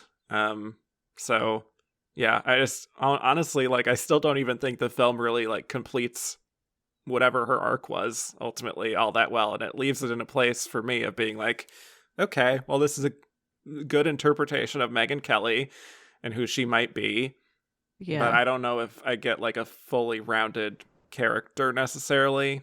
right. Can I ask a random question? What the Yeah. fuck was going on with Bill O'Reilly? Did they like AI his face? What was that? Seeing that again was wild. I Like, it genuinely looked like they hired Bill O'Reilly to play himself. I know, like what what It was was that? unnerving. I don't I don't know. I know. don't understand what that was. It was weird. I don't know. I wish Anyway, I could say what it was, but I yeah. can't. Because it didn't look like prosthetics. Like it looks No, I know. digital in some way. I don't, but Yeah, like that's the only person they really do that for. I don't know. Maybe they just found a look-alike. Well, I don't know what to all, tell you, man. sorry to that person. Sorry to that man. Okay. Well, we'll see if Charlize gets back into the race at some point because it's very strange the way her career has been in terms of, like I said, being in so many big, semi-prestige projects, and yet she only has like three nominations ultimately. I mean, she is an Oscar winner, so like Yeah, I think she's doing okay. she's doing all right. And Yeah. she's in multiple franchises, so I think her life is fine. Yeah, I think she'll live. All right. Well, shall we get to our winner? The one everyone's been waiting Oh, for, I think. let's. Izzy's getting ready. All right. Renée Zellweger in Judy.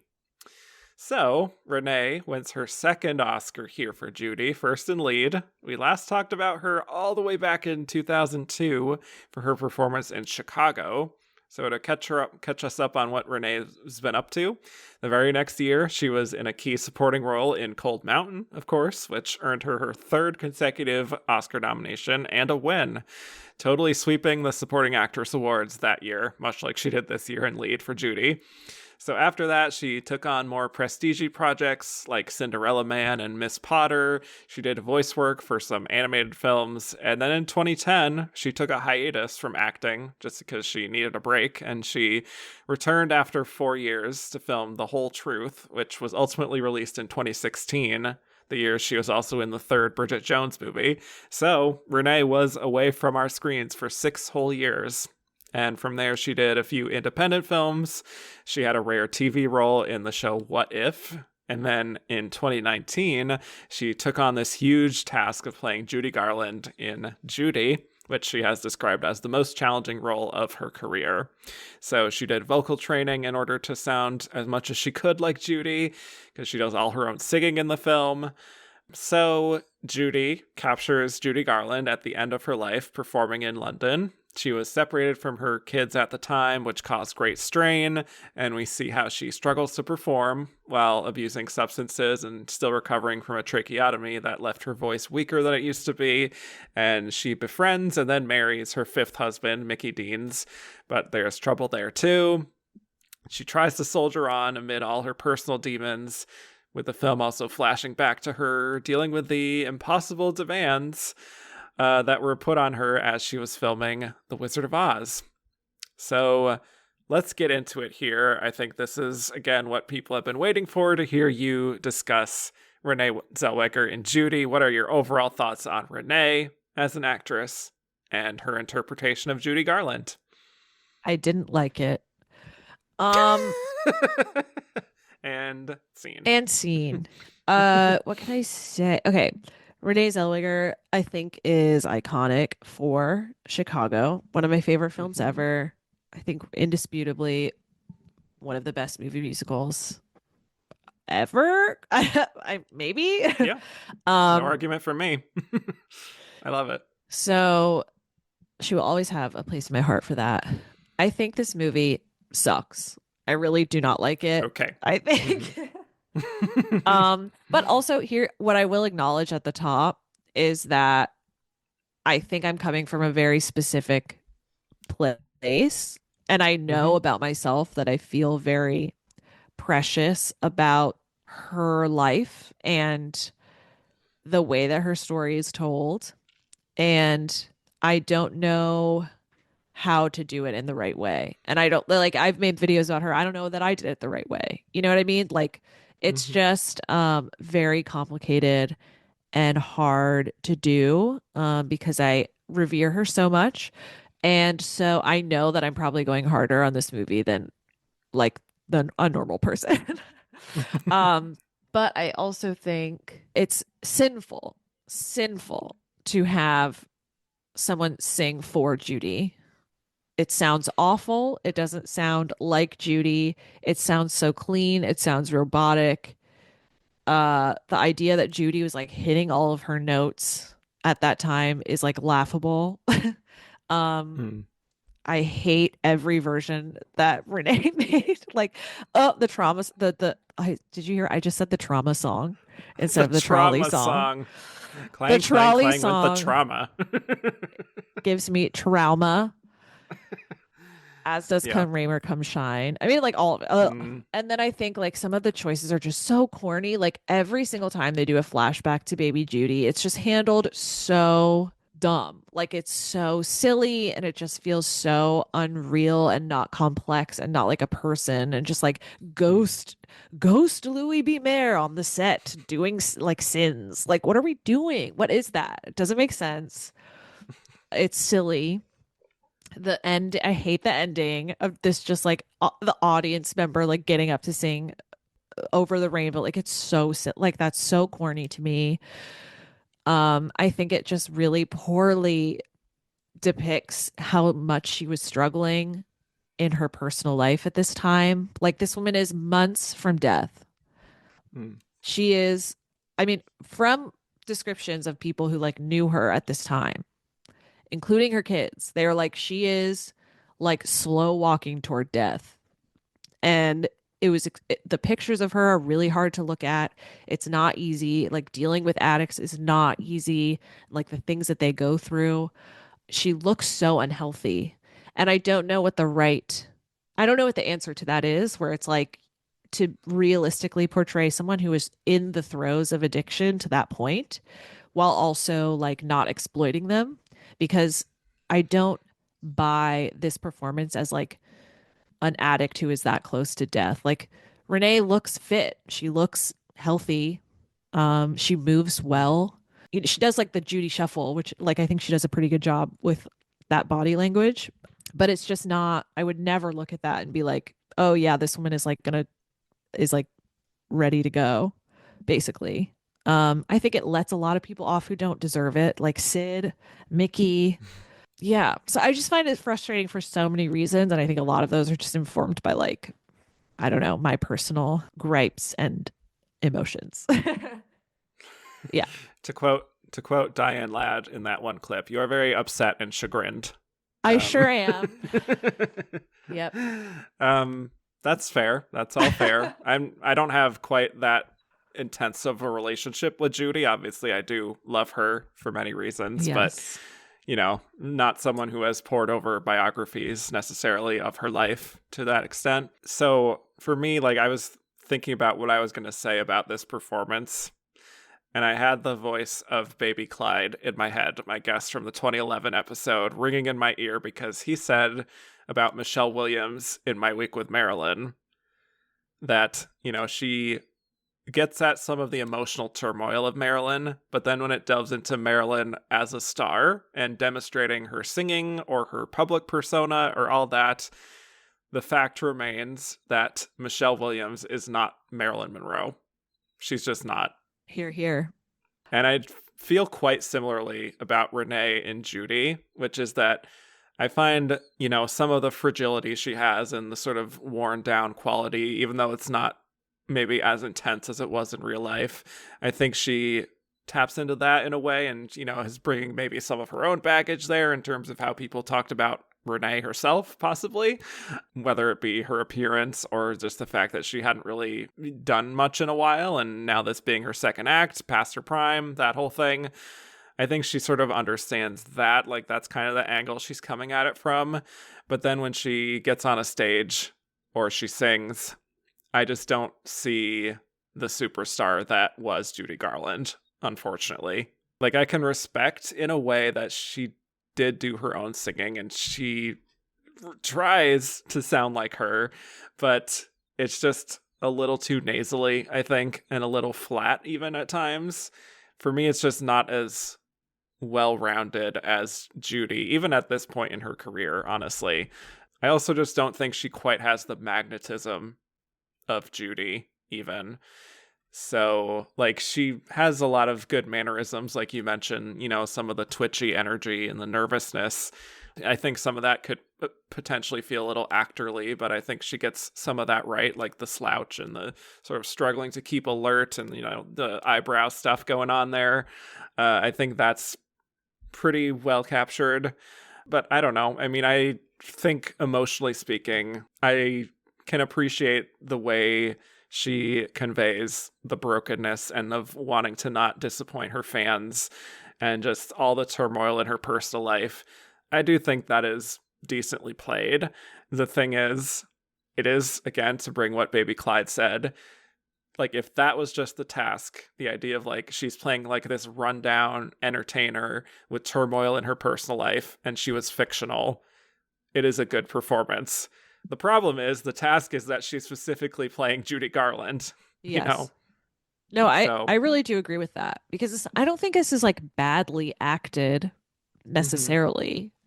It's just that it's like yeah, it's not Judy. And like right. that is impossible to me Hmm. to ask Right. someone to do. Like we acknowledge this is kind of a singular entertainer.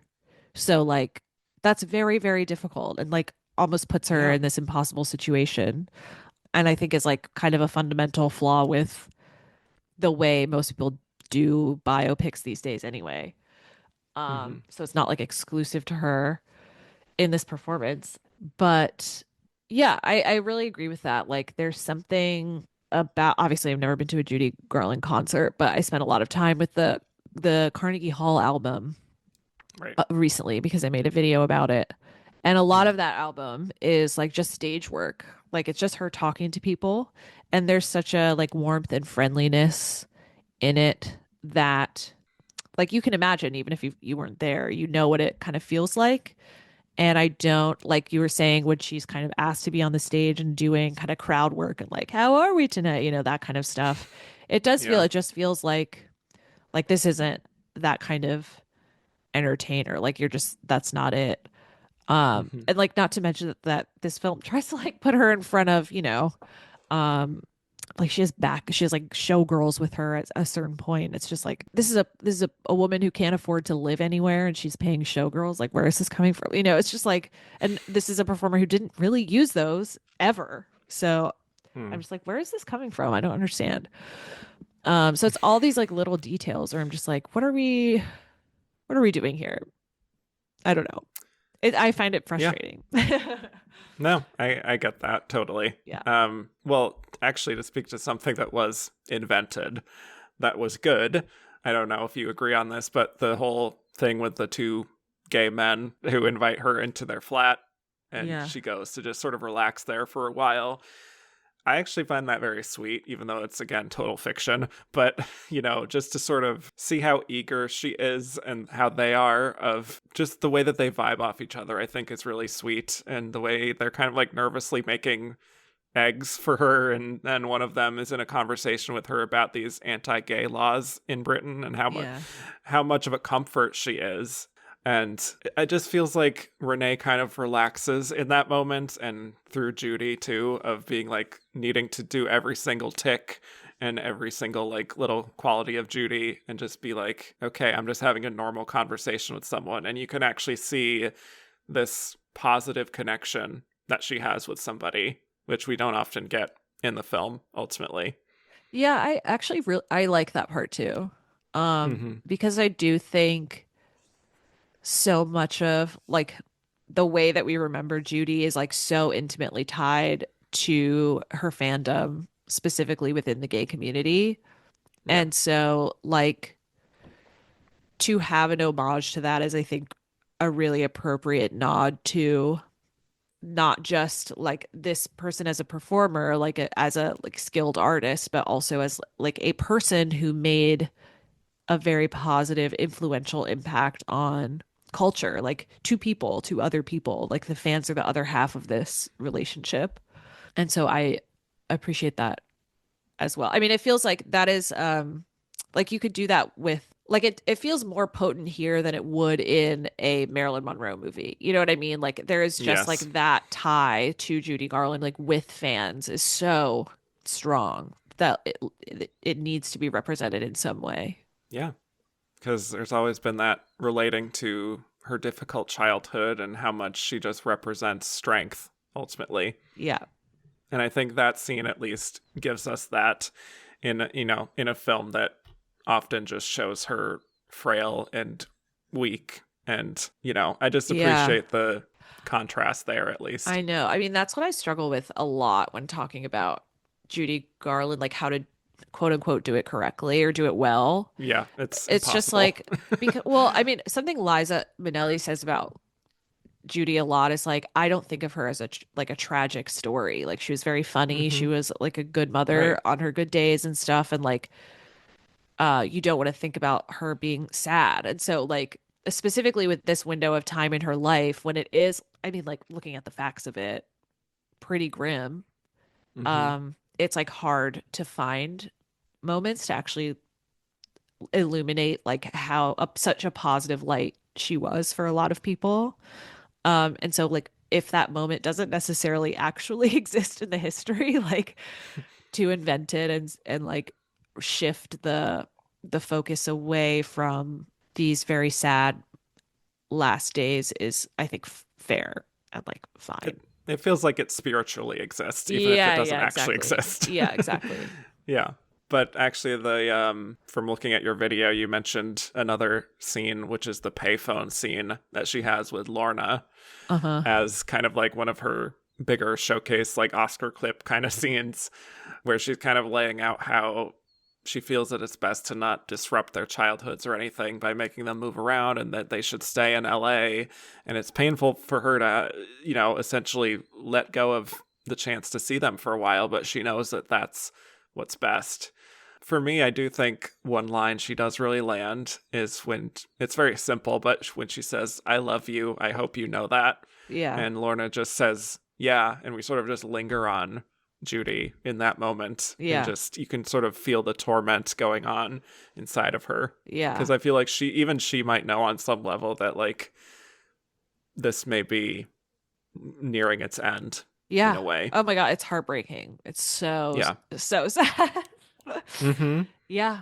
Yeah. Just yeah, it really I think a lot about especially with Liza because like sometimes when I watch Liza with a Z or something, I'm like this is what Judy Garland like could have been doing if like somebody in her life had like taken care of her. You know what I mean? It's Yeah. like Mm-hmm. all this kind of like crushed potential in so many ways. It's like the family that could have been there or like the career that could have been there. And yeah, so I guess that's just me falling into like the tragic narrative again, but it's just I find it like so heartbreaking. Yeah. Yeah. The support system that Yeah. may not have been there for Which Judy again, compared to fuck Liza. Mickey Deans. Fuck Mickey Deans. Lorna is like Lorna and Sid Luft are both like we think that he like set her up to die because he was literally a drug dealer. Mm-hmm. And that woman had too many pills. It makes you very like suspicious as to like whether or not he was actually supplying or trying to take care of her, and I don't think he was. So Yeah, I feel like the way that the film treats that whole segment feels very like they're trying to not get sued by yeah, anyone. I don't understand. It's It like just feels it's very like clean fairy and tale vague. romance. Like, what are we Yeah. doing? Right, but then after that, just the way that he has this like business deal set up, like there's something very like deliberately vague to so much of it that I'm just like there's more to this story here that we're not delving into, Yeah, possibly, so we don't get sued. I know. And it's just like, but to what end? I get like that's what's frustrating Yeah. to me is like, I guess to not get sued is one thing, but it's sort of like, I think it's like needlessly or frustratingly manipulative of like our understanding or like the casual understanding of like what happened to her. Yeah. So yeah, that's just frustrating. Yeah. So I think for me, it's a pretty good performance, even if it's not quite Judy Garland, because no one can be. I mean, well, we did have Judy Davis and Me and My Shadows, but that's a very different approach. But I think she does her version of Judy Garland, even if it's not what Judy Garland may have actually been. Like, it's very hard to explain. This just feels like Judy Garland through the filter of Renée Zellweger. And Yeah. in that respect, I sort of do see her stretching and taking on a lot of more dramatic risks than she even did in the early 2000s. So I can appreciate the amount of effort and care that she tried to put into this, even when the film kind of ultimately lets her down and the singing is just not really there. Yeah. I mean, there's a lot of effort. I respect the work a lot. You respect the hustle. Yeah. Yeah. Yeah. I mean, because again, like I said, like, what am I going to do? Be mad that she's not as good as Judy Garland? Like, oh, How dare you not be Judy yeah, Garland? like what? Like, I can't be mad about or be like upset at her. And I know I'm sure it sounds like I am because I'm being it so sounds like you're mad. I know I'm being so heated about it, but I'm mad about like Judy's life. I'm not mad at I'm being heated about history and not Renee. I like Renee Zellweger. Right. Yes. She's great. I wish all the best for her upcoming projects. You mean the fourth Bridget Jones movie? Yeah. Because, fun fact, this was her last film until Bridget Jones next year.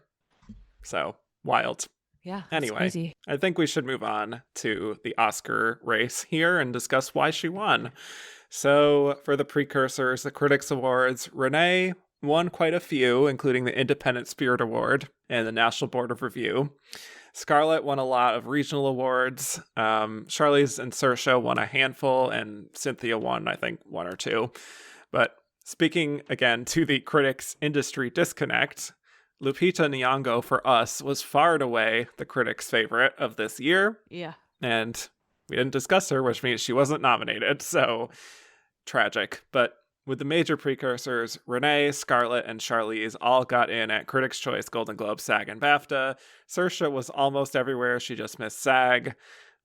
Cynthia was nominated at Critics' Choice, Golden Globe, and SAG, but not her home turf in BAFTA. Interesting. Oh. But when it came to wins, Renee totally swept the season. She won every single major award. There was zero suspense going into this that she was going to waltz her way to a second Oscar. So, big question here. Why do we think Renee won this Oscar and did this huge sweep? I have no emotional idea. Great. Like, intellectually, I'm sure it's like, I think like the Renaissance was a very powerful narrative at the time. And if I'm not mistaken, this also was after that kind of weird blow up where people like were very heavily criticizing her for work that she had gotten done. Facial, like plastic surgery, maybe. Yeah. Yes. And so it also felt like, not that people were voting for her because of that, but it was sort of like that was very silly that happened. And isn't she so talented and good for her? And we miss her. Where has she been? That kind of feeling was kind of brewing around her, I thought, pretty quickly. And then of course there's like the fetish that the Academy has for these kind of biopic performances. Good word for it. Yeah. But I guess I'm surprised that it swept so easily because, as you mentioned, there were a lot of good performances this year. So I will never truly understand it, but those are the reasons that I give. Yeah, that's all true. Yeah, I think first of all, it was very funny looking back. I looked at a few prediction articles from 5 years ago. So many people were being like, well, Renee probably has it in the bag, but as we saw last year with Glenn Close, she's not a lock. Like, people were traumatized by last year's big upset that people were scared to confidently predict this. So I just found that kind of funny. That is funny. But I think with Renee, people were talking about her being a front runner since like September when it premiered at festivals, and everyone was just like, oh, there it is. Yeah, that's the one. And she was the front runner. And it was, again, very eerily similar to Julianne Moore for Still Alice. Right. It's in like that way. It's like somebody just decided, and then like that was it. You know, that's what it That was feels it. like sometimes, where it's Yeah. truly like someone just picked it and like that's the front runner now. And like, how does this happen? Hmm. I literally still don't understand Who are this. these people Yeah, who I'm make like, these decisions? who said this? I don't know. Pundits, critics, Illuminati, who knows? Um, But it's like surprising. I feel like it didn't used to be that way. I feel like more and more yeah. it's just kind of become like a select few publications will like hand down names to you, and that's like just what you're offered because nobody's seen any of these movies yet, and you're like, okay, great. Yep. Yep. Either critics or pundits or Gold Derby, Yeah, just kind of calls it down to the select few names and be like, that's the front runner. that's And it. everyone's like, okay, I guess that's the front runner. And then they just pick it Yeah, exactly. Yeah, I don't know. without much thought. But it's interesting because this was like a real biopic fever at this time. Like, we do have Cynthia Erivo as Harriet Tubman. We have Charlize Theron as Megyn Kelly. Both could have easily kind of taken that narrative. Yeah, But I think what Renee gets to do in Judy just checks so many boxes that the other two maybe didn't get that opportunity to do. Like highly emotional, vulnerable, huge actor-friendly scenes, breaking down, crying, monologuing, doing all her own singing. And for a lot of people, I think they clearly felt like this was such a huge swing for her that for them, obviously, a lot of people connected, even if, yeah, you or I may disagree. Yeah, plus that personal narrative of kind of being out of commission for so long and then coming back and proving she still has the goods and all that. And yeah. so, I think it also has to do with like who the person being biopicked is. yes, Like, yes, yes, I yes. imagine that like a lot of people don't like Megyn Kelly for sure. And I Hmm. imagine that a lot of people maybe even learned who Harriet Tubman was for the first time from this film, like sadly. I mean, Yeah. honestly, but I think most people in Hollywood know who Judy Garland is.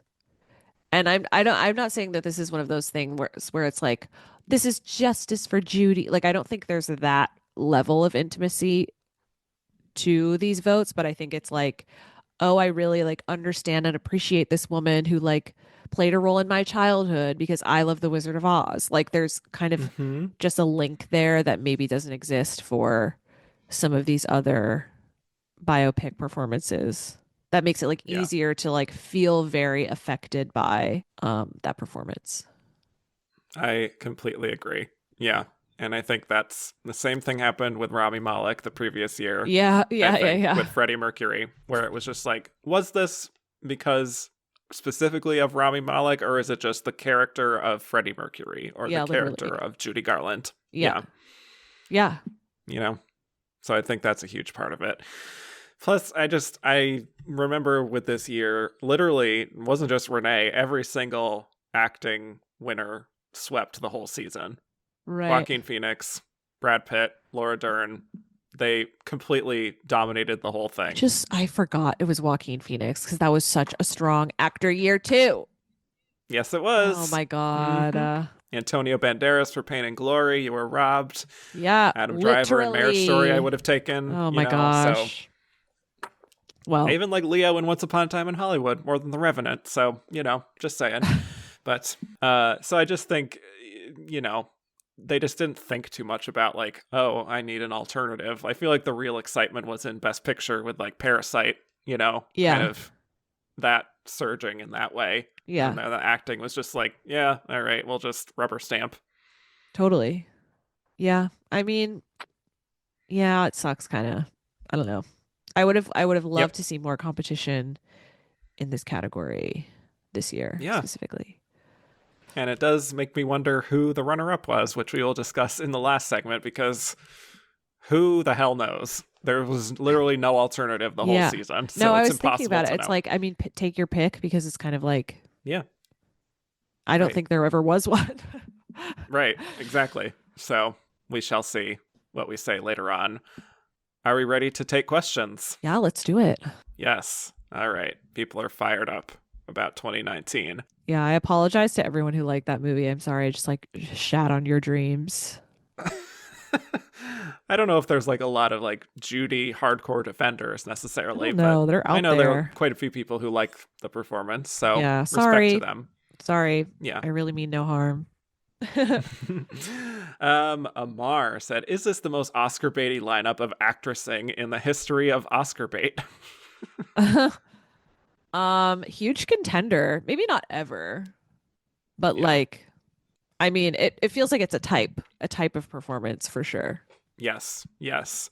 What's funny is when I got this question, I had a sense memory of something I think I maybe tweeted, or maybe I just thought about tweeting and didn't actually tweet in 2019, which is that, like, I feel like if I were to write a satire about the Oscars and the awards, like these films, these titles, these types of performances are like basically what I would come up with. 100%. Like multiple biopics, a political hot button issue film that's also a biopic, a film about marriage, like an Yeah. adaptation of a literary classic.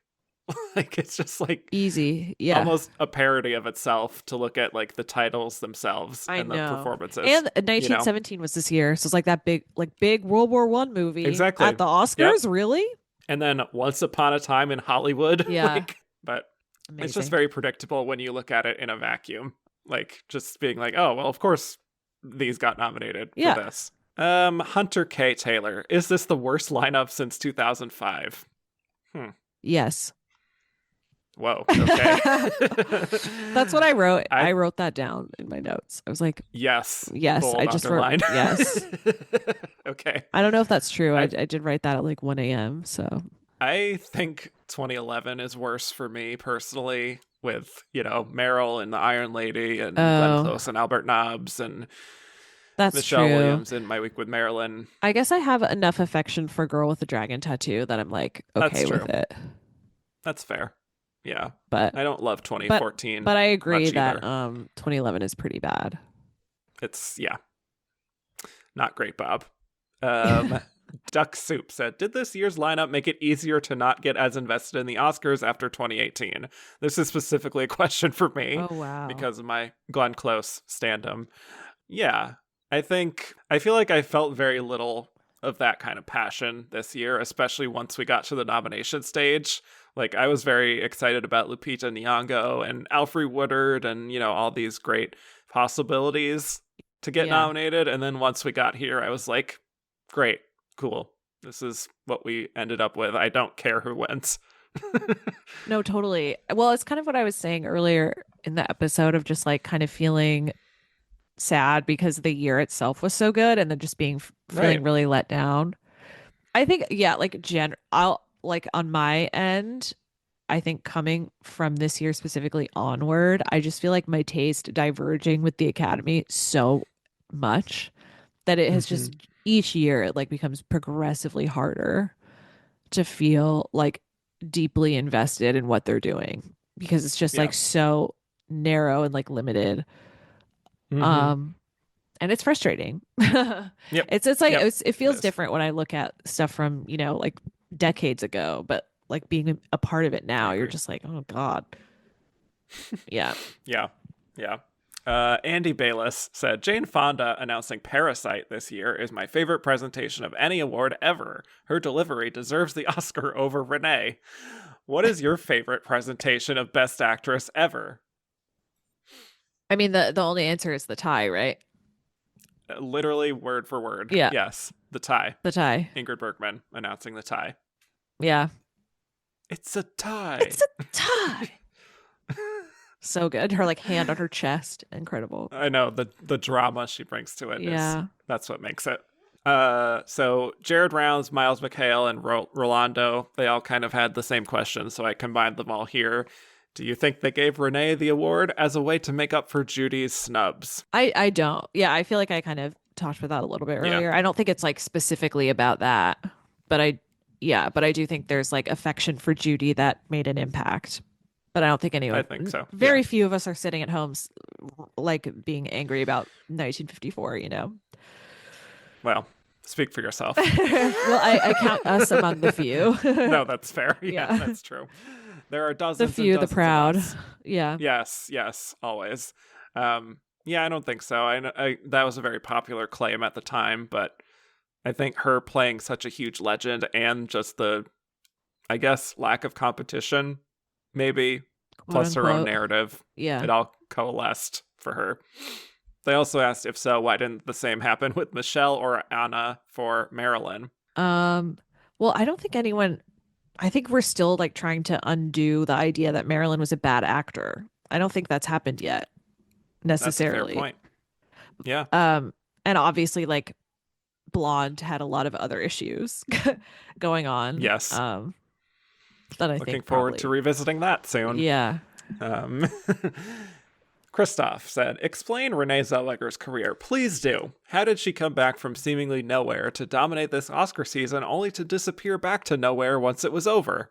I just think she's a very private person, honestly, and I am surprised just how thoroughly she was like, peace Yeah. after her Oscar win.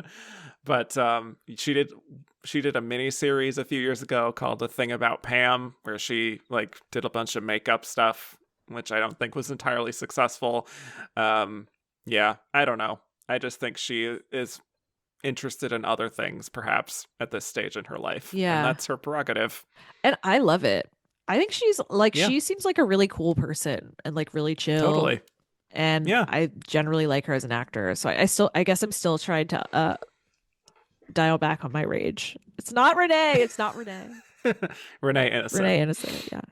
Yes. Slightly. David, slightly. Okay.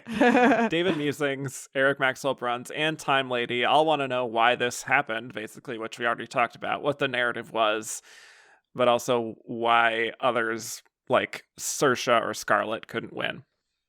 I kind of have a theory about Saoirse Ronan that I think she's like a little out of time. Like her career reminds Oh. me of Meryl Streep in the 80s, like the Hmm. early late 70s, where it's kind of a lot of these like very emotional, like drama, romance, like period pieces, accents. Like it obviously showcases her skill, but in a way that I think has kind of fallen almost out of favor with what the Academy finds like interesting and attractive. Like, especially in the last couple of years, I feel like they've made a lot of like taken chances on the kinds of films that they like. Mm-hmm. Like Saoirse Ronan has never made a film that is like Poor Things, or I Mm-hmm. guess that would take the risks that like that Poor Things requires. Right. And she's never kind of done anything crazy like everything everywhere all at once. Like she's never done that big splashy like musical either. You know, it's like all these kind of like very similar dramas Mm-hmm. that Yeah. that are very good, and I think everybody respects them, but it's like there's never that selling point, like it factor that is like putting her head and shoulders above like a flashy performance. So that's Yeah. kind of my take on That's a Saoirse. I feel like she'll get great. there, but it's just kind of like, I don't know. I think that's a very good observation, especially from this particular year of 2024, where she has two contenders this year, which are the Outrun and Blitz, Yes, both exactly. of which are sadly a little bit out of time in terms of their approach. Especially Blitz. I mean, Blitz feels like it Yeah, was literally made in like 2001 or something. yeah. Give Saoirse her Poor Things, I suppose. Yeah. I don't know. I don't know what she's getting offered, but I would like to see her True. do something like Yeah, off the really true like truly off the wall. yeah, yeah. I think she's capable of it. Yeah. Um, and then for Scarlett, I think Marriage Story just lost a lot of steam once we got to the Oscar stage, other than the Laura Dern factor. But I think she was kind of like on her own little Dernissance moment, so that's a little bit separated from that, maybe. Yeah. Um, yeah, I think yeah. actors really like Laura Dern, Oh yeah, you know, she's which helps. very, very personable, very social. Yeah. Yeah. Making a lot of friends. Yep. J. Robbins Leon. Zellweger proves that Judy Garland is a juicy role. If Me and My Shadows had been released as a feature in the same year, who gets the nod? Zellweger or Judy Davis? I like Judy Davis's performance in Me and My Shadows. So Yeah. to me, it would be Judy Davis. I don't know if this is like what would happen or what we would prefer happen, Oh yeah. but I think Zellweger would be nominated. Yeah. Oh, yeah. Not to be cynical, but Probably. that's just how it goes. She's a bigger star than Judy Davis. Yeah, for sure. This I got a late question for, specifically because they knew you were coming on here, from Donnie Joe. Question for Ooh. your guest, BK Rewind. One big criticism of Judy is that it focuses mainly on the tragic last years of her life. As a fan of Judy Garland, if the movie had to pick a specific time, is there another period in her life you think would have made a more interesting story? The Making of a Star is Born, I think it's either like A Star is Born or Carnegie Hall. If you want to go with Yeah. like triumph, then I think you Mm, pick Carnegie Hall. Like that easily, like a movie ends when curtain falls, so to speak. yeah. You know, Hmm. I think that would be a good one I because think so. the years running up to that are very troubled as well. So it is kind of like a slow climb back to the top. And I think that could be fascinating. I don't know. Yeah. That was going to be my answer too. Not that this was addressed to me, but Yeah. yeah, Judy at Carnegie, like I could just see so easily Yeah. being compelling. And it's almost like don't understand like why this wasn't that because it's just like Yeah, I it's a know. more famous concert. Hmm. I mean I probably like just the fact that Carnegie is probably expensive to deal with. That's fair. um Yeah. to either replicate or rent, but Right. yeah. Right. Anyway. Miles McHale said, "What's Best Supporting Actress winner would you like to swoop in, run the table for the whole Oscar season, and then disappear again? I'd say Diane Weiss or Catherine Zeta." That Ooh. was them, not me. Do you have one? Tilda Swinton. Oh. Not that she would disappear, but I would just like to see her come back after, Well, I she mean, only has one nomination and win for Michael Clayton. yeah. She was almost there for Room Next Door. I feel like that movie is kind of getting panned a little bit though. Yeah, A light I pan. know. I will say Lee Grant, since I Oh mentioned my her God. earlier. She's like 98, but I think it'd be fun to have I was her. going to say, Yeah. yeah, let's go. So yeah, why Absolutely. not? She's around. And then disappear again. I love it. Yeah, Yep. work. Perfect. A very easy answer there. Um, Dick Thompson. I love that Bridget Jones / Roxy Hart has a lead actress win. I was also so happy to have Renee back after such a long absence. Which actress do you think could genuinely win after over a decade's absence since her previous nomination? Kind of a similar question, to which I would also say Tilda again. Yeah. Um, I wrote Imelda Staunton. ooh, I love that. Yeah. I feel like I love her. because she's only got one nomination, right? And I feel Yeah, like for Vera Drake. Yep, yeah, and so I feel like I could see her just starring in something crazy and like coming in and stealing the show. totally. Working with Mike Lee again, maybe. I don't know. Yeah, that'd be so good. Um, I'm gonna say Julia Roberts, especially for this Luca Guadagnino movie she has coming that everyone is Oh, like very excited about. Yes, cool. Yeah. yes. I also think Kate Winslet is probably gonna try to win again. She's trying Yeah, this like year. she's trying with Lee Yeah, right now, that's what I and I mean. don't know if that'll be successful, I but know. I I don't know think she's got why. that. She's got that hunger in her. 100%. Yep. The regime didn't hit. Oh my God, the regime. Moving on. Andrew Carden recast Judy with Best Actress nominees from the 60s, 70s, 80s, and 90s. Oh, I don't know how to do that. I mean, she was alive in the 60s, so like, what do you even do with that? Right. That's tough. I know. Uh, Here's what I came up with here. For the 60s, I'm going with Anne Bancroft. oh, okay, cool. Yeah. For the 70s, I feel like it would be wrong to say Liza Minnelli, but, I mean, she's there. speaking of trauma, like that's what that would Right. be. Yeah. Yeah. I feel like that would not be a good idea for her. Yeah. But for the 80s, very lazy, but they would just give it to Meryl. Although Judy Davis technically was nominated in the 80s, so Yeah, there you go. let's just say Judy Davis.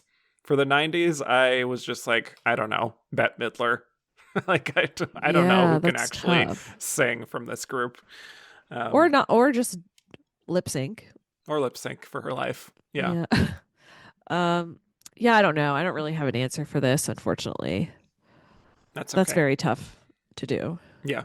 I know. You did a very good job. I tried. Champ JMCN2. Why do you think Cynthia Erivo didn't win the Oscar for Harriet? This was the year most of the acting categories were white, and I believe she could have had a narrative to become the second woman of color to win Best Actress. I mean, I think the movie's bad, and I think that has a lot to do with it. There's that. Yeah.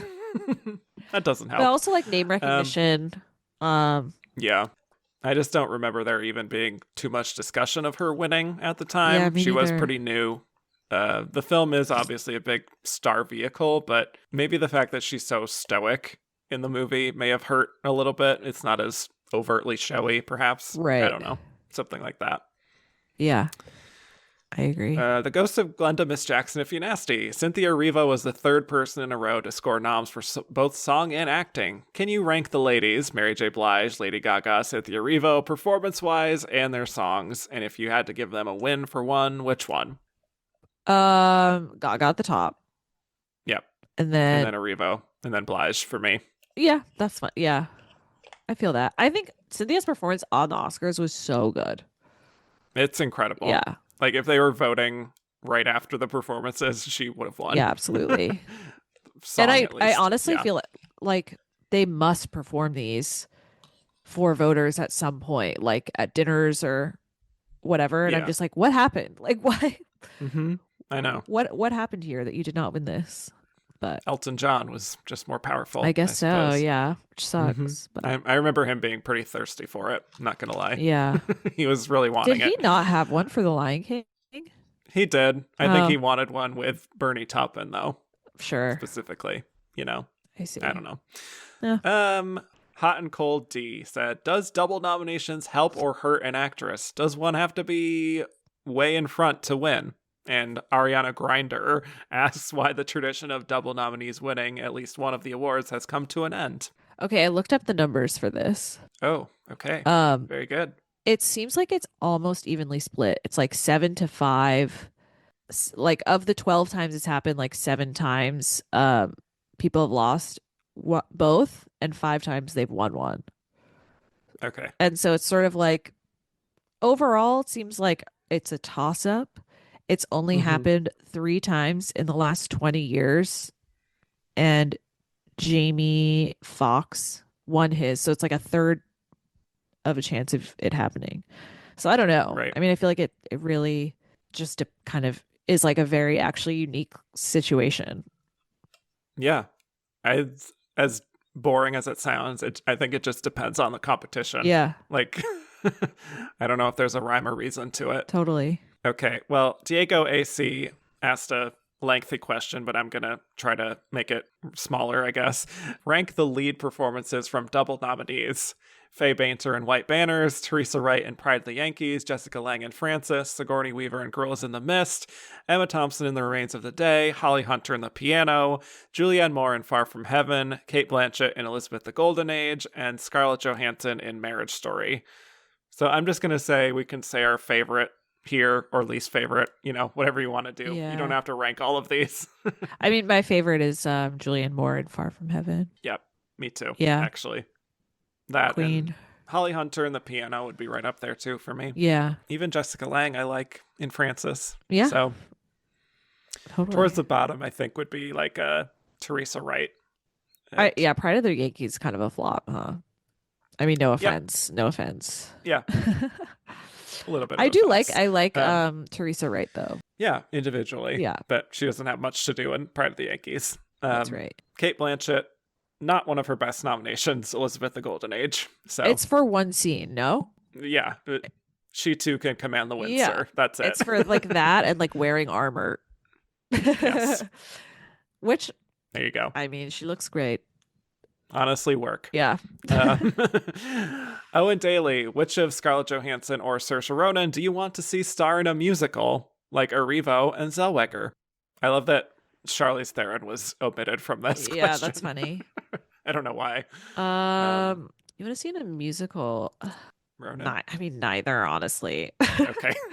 I mean, no Fair offense, but I guess like Saoirse Ronan because I'd like to see what she would do with it. She did some singing in Blitz. Yeah, she sure does. Yep. Yeah, I guess that's my answer.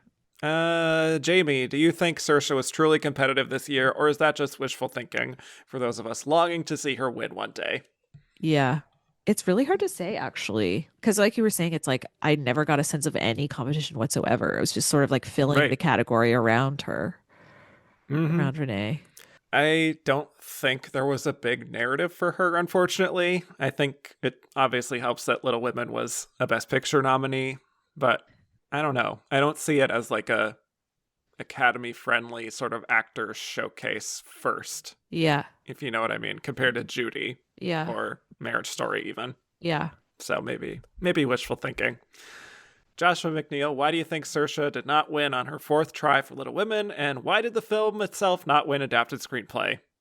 Yes, agree I mean, with that. sad. That was a sad moment. Bleak. Yep.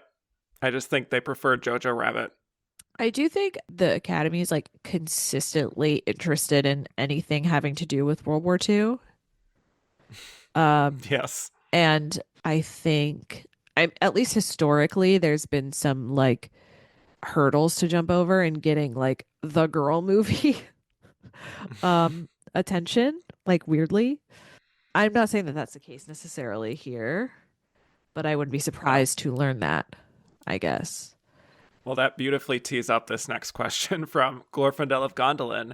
This year feels eerily similar to 1994. Winona Ryder should have had that win in the bag, but I think this idea of we'll get to her later, in tandem with male voters refusing to watch a film called Little Women, was to blame. Could you attribute Ronan's loss to the same rationale? Yeah, well, this is specifically what I was thinking about is like Yeah. especially in 1994, it was like very publicized that men just like literally were not watching this movie.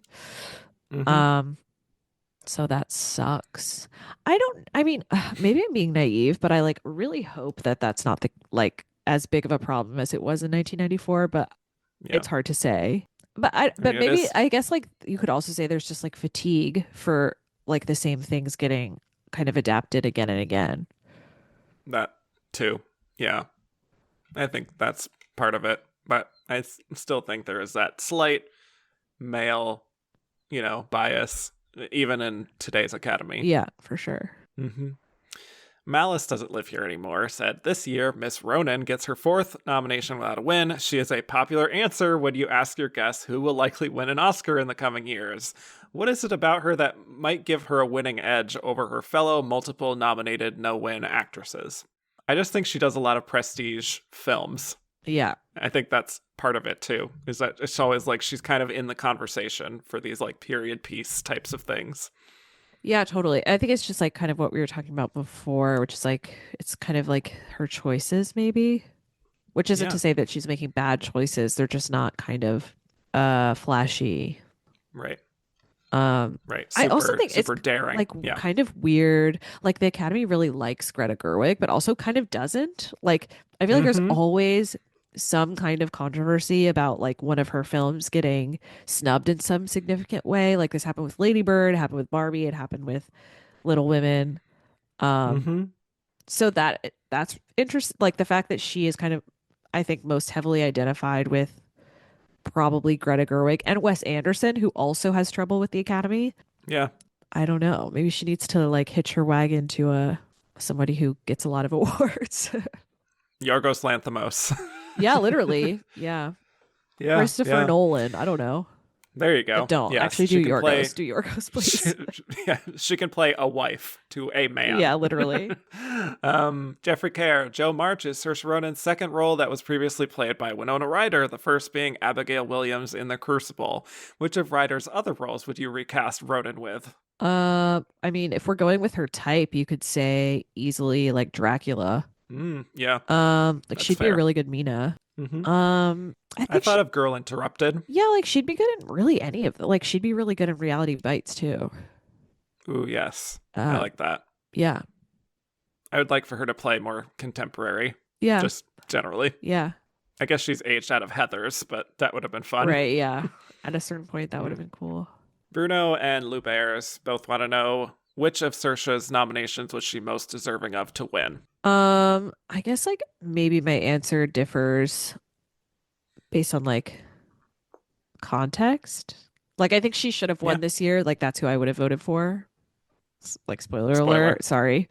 But but also like I think her best performance is Lady Bird. Okay.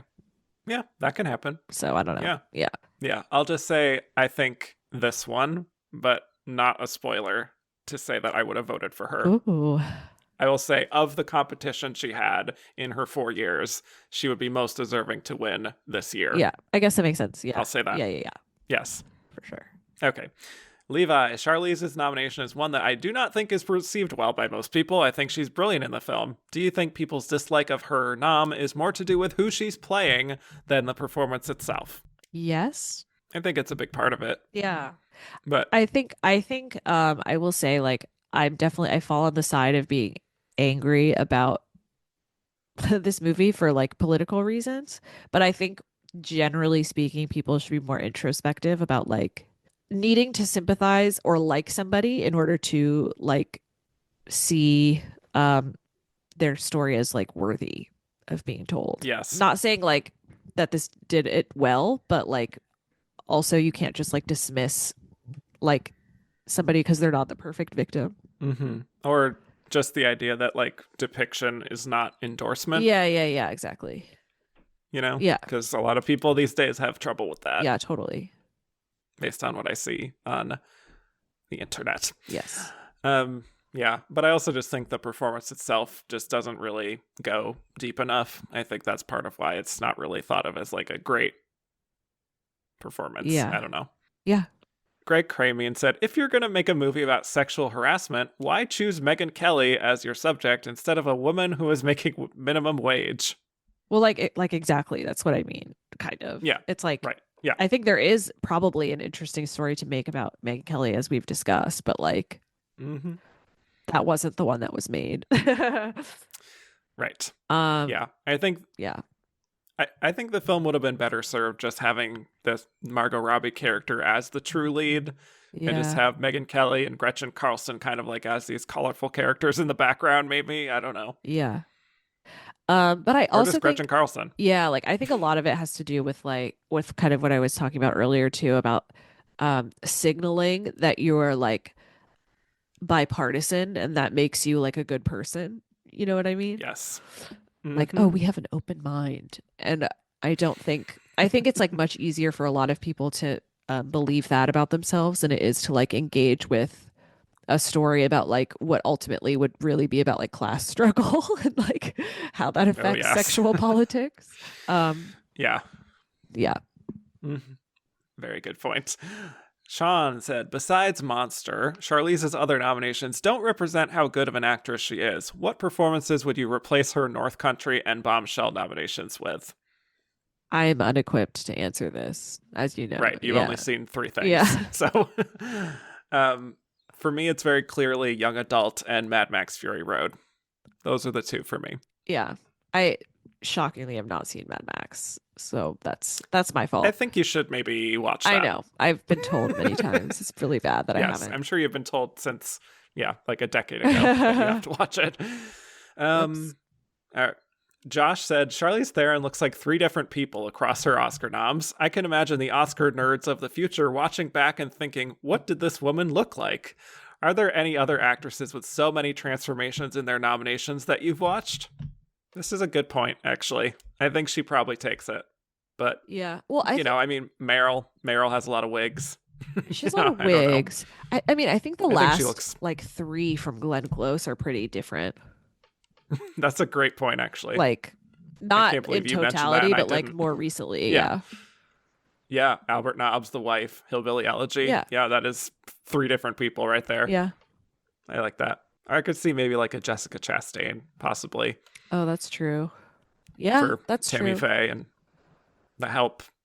The Help is just Zero like Dark a blonde 30. wig, but Zero Dark 30. Yeah. Liam, Margot Robbie, while not in lead, got her most recent nomination here. She was in the awards conversation for Mary Queen of Scots, Babylon, and of course Barbie. Which of these snubs hurt the most? And how many of these did she deserve to get nominated for? I feel like you have a take on Babylon. I haven't seen Babylon. Okay, never mind. Yeah, another thing to add to my list. I think it's just one of those that I'm like kind of scared to see it because people have really strong opinions about it, you Yeah. know? And I think you And would I'm sure, yeah, have I'm like, I just feelings. don't want to, I Yes. don't need a reaction to this right now. Yeah. So I haven't seen that one. It seems like, It's Barbie for me. yeah, it seems like Barbie's the one that everybody would get mad about. Yeah. I don't think she was particularly good, and Mary Queen of Scots is not her kind of movie. That's a Saoirse Ronan movie, Yeah. literally Yeah. and like Exactly. figuratively, you know.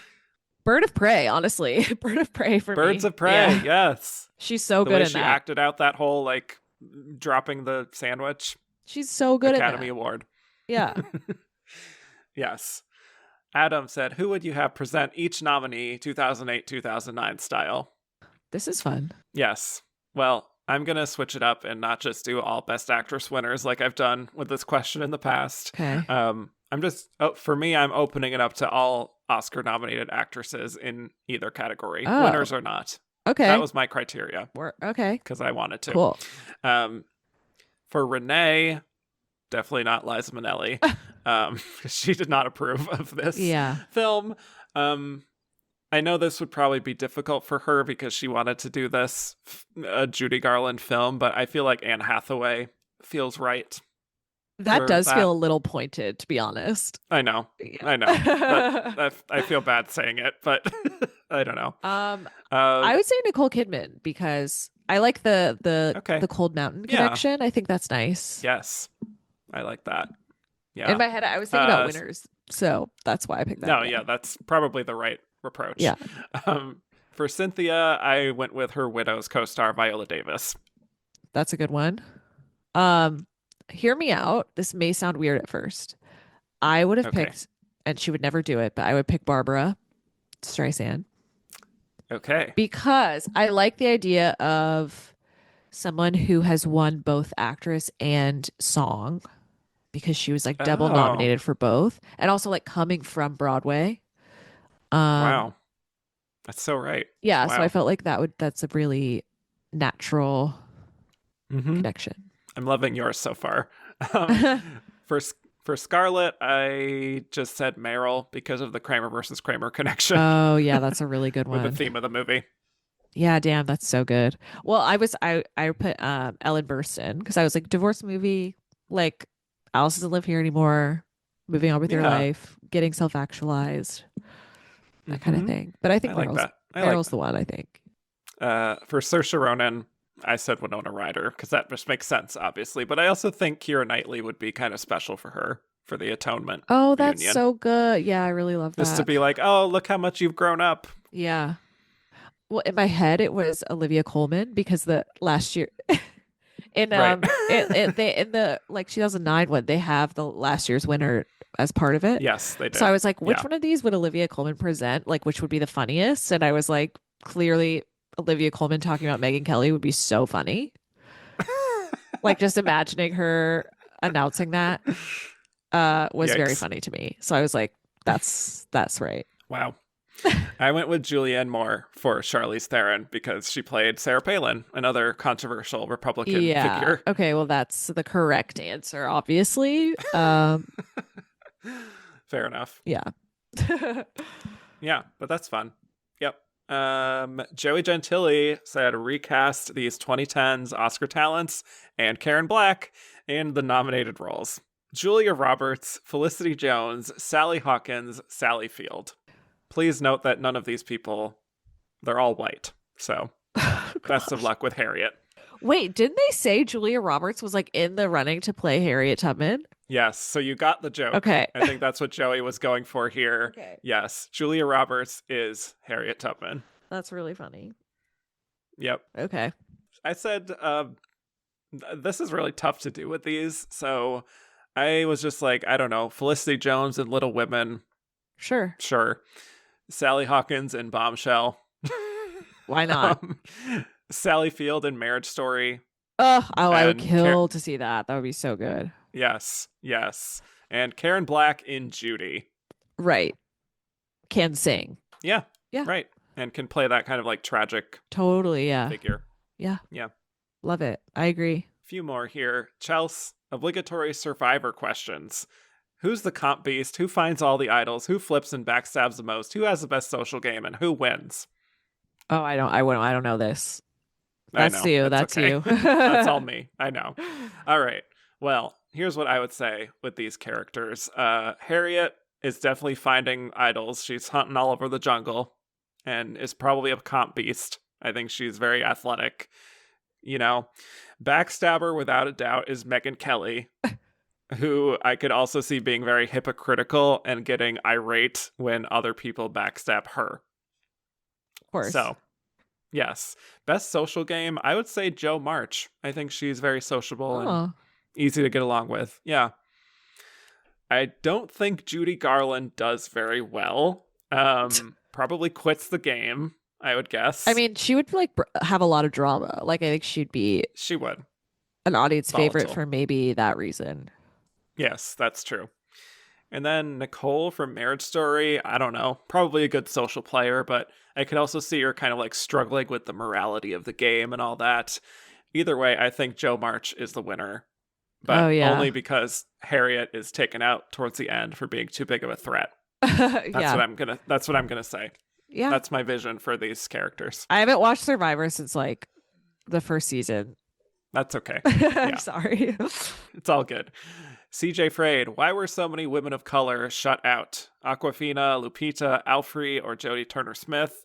And then I'm combining a bunch of questions from people who wanted to ask about some of these snubs, including, long list here, Andrew Carden, Charlene Joy, Ed Yao, JB, Gregory, J. Robbins-Leon, Best Actors, and Ariana Grande, who all wanted to know about Lupita Nyong'o or Alfre Woodard or Awkwafina as well, why they weren't nominated. I just combined all those because there's so many of the same. Yeah. I mean, it's so complex, truly. I don't know. I think the problem... Go ahead. The problem with Clemency was it was such a small movie. It's also, it's like uniquely hard to watch. Yeah. Like it's really hard to get people to go to a death row movie. Mm-hmm. Right. So that's not a great combination. Yeah. And I don't think it had a proper campaign to really compete with the big dogs here. So Awkwafina in The Farewell was also small, but, you know, certainly had a bigger campaign. Maybe a little too subtle, perhaps. I do feel like it possibly had the Parasite problem where... like, for example, with the what happened at the Golden Globes, where they were like, oh, this is an international film, even though it was like made by American artists primarily, because like there's a very othering sense to it where it's like things that happen in Asia like happen in a lump and like nobody has a name like specifically. It's just kind of like, I don't, Parasite's a good movie and I don't know who was in it. You know, like, I know. I feel like it had that problem with the Golden Globes. I imagine even though the voting bodies aren't the same, it might have had similar problems with the Academy. Yeah. And also maybe people didn't really respect, quote unquote, Awkwafina as a artist. Yeah. Whatever. There's can be that snobbery sometimes, you know, with like Jennifer Lopez and people like that. Yeah, for sure. With Lupita, though, that's something that really sticks in my craw, personally. Like, I genuinely think the only reason she wasn't nominated is because of horror bias. That's the only, like, way I can rationalize it. Because it doesn't like, make any sense. Such a showy performance. She's playing dual roles there. She's doing different voices. She was nominated at SAG, so, like, it was watched, but then she was probably 6th, ultimately. Yeah, it really sucked. I mean, that was one of my favorite performances of that year. Yep. So I was and really how fun would that have been to talk about for this? I know. Christoph said, if Jennifer Lopez had been campaigned in lead where she belongs, would she have had a better shot than in supporting? This is for Hustlers. I mean, no. I don't think so. Yeah. I think if she couldn't get into supporting over people like Kathy Bates and Richard Jewell, that she probably couldn't get in lead. Or like, I mean, it seemed like Renee had this in such a lock that it kind of doesn't even matter who's in it. Like, True. So. Yeah. All right. Let's get to a few end of season questions here that are mostly for me, but if you want to weigh in too, you could. Divided States of Aminar said, generally categorized as a weak year, which 2010's performance, nominated or not, would you move into this year to give them a great chance of winning? Glenn Close and the wife. Oh my God. Trauma. Trauma. That's funny. But I don't know if she could compete with Renee. Who knows? I don't know. Well, that's what I'm saying. It's like I feel so out of touch with this win already. I'm like, what do you like? Where is the strength of this win for most people? You Right. know what I mean? I'm just like, Hmm. I can't tell where they rank this generally. So I'm just like, well, I don't know. If I could get Kate to win for Carol, that would be sick. You Oh, know? yeah, that's such a good answer. Yeah. Yeah, because that would have been a little bit of distance from Blue Jasmine, which is probably why she wasn't really considered in 2015. Yeah. I like that a lot. Yeah. Honestly, even one of the other two Saoirse performances, like maybe Brooklyn, could have contended for her, Yeah. in this particular year because it's more like individualized to Right. her compared to like being in an ensemble. So, Yeah. yeah. Existential rock. I always get this question every time we get to the end of the season. Which 2010's Best Actress nominated performance was filmed on location inside a woman's soul? Do you Wow. know this reference? Like the Susan Hayward thing? Yes, Yeah. correct. So many. There's so many I found here that I felt like could be described as that. Here's my list that I came up with. Natalie Portman in Black Swan. Nicole Kidman in Rabbit Hole. Maybe Kate Blanchett in Blue Jasmine, I think could apply to that. I guess Reese Witherspoon in Wild. Charlotte Rampling in 45 Years. Natalie Portman again in Jackie. Glenn Close in The Wife. And then, I mean, I guess Renee Zellweger and Judy, based on how they tried to. I mean, it's Gone Girl for me. Okay, well, that works too. I like that. Yeah. Yeah, all right. Captain Jimmy D said, rank this decade's Best Actress winners from worst to best. Oh boy. Okay, here we go. Here's my ranking here. Number 10, Meryl Streep in The Iron Lady. Number 9, Jennifer Lawrence in Silver Linings Playbook. Number 8, Emma Stone in La La Land. Number 7, Renee Zellweger in Judy. Number 6, Frances McDormand in Three Billboards. Number 5, Brie Larson in Room. Number 4, Julianne Moore in Still Alice. Number 3, Olivia Colman in The Favorite. Number 2, Natalie Portman in Black Swan. And number 1, Kate Blanchett in Blue Jasmine. Nice. I feel like our top Yep. 5 are really similar. Yeah. Like my top. Yeah. Yeah. Yeah. There's a clear tier system Absolutely. to these wins this decade. Yeah. Yeah. Like I think I do Kate, Olivia, Natalie, Julianne. Yeah. And then from there, it gets Brie. kind of fuzzy because it's like, Yeah. I mean, exactly. I know for me, like Meryl and Renee are like at 9 and 10 somewhere Right. or whatever, 8 and 9. Yeah. But yeah, and then the rest of I haven't seen a lot of these movies in a while. Not a lot of Silver great. Linings, I haven't seen that in a while. Yeah. Well, last question here. Celluloid Siren. Rank the 5 best performances nominated in this category for this decade, in your opinion. Ooh. Yes.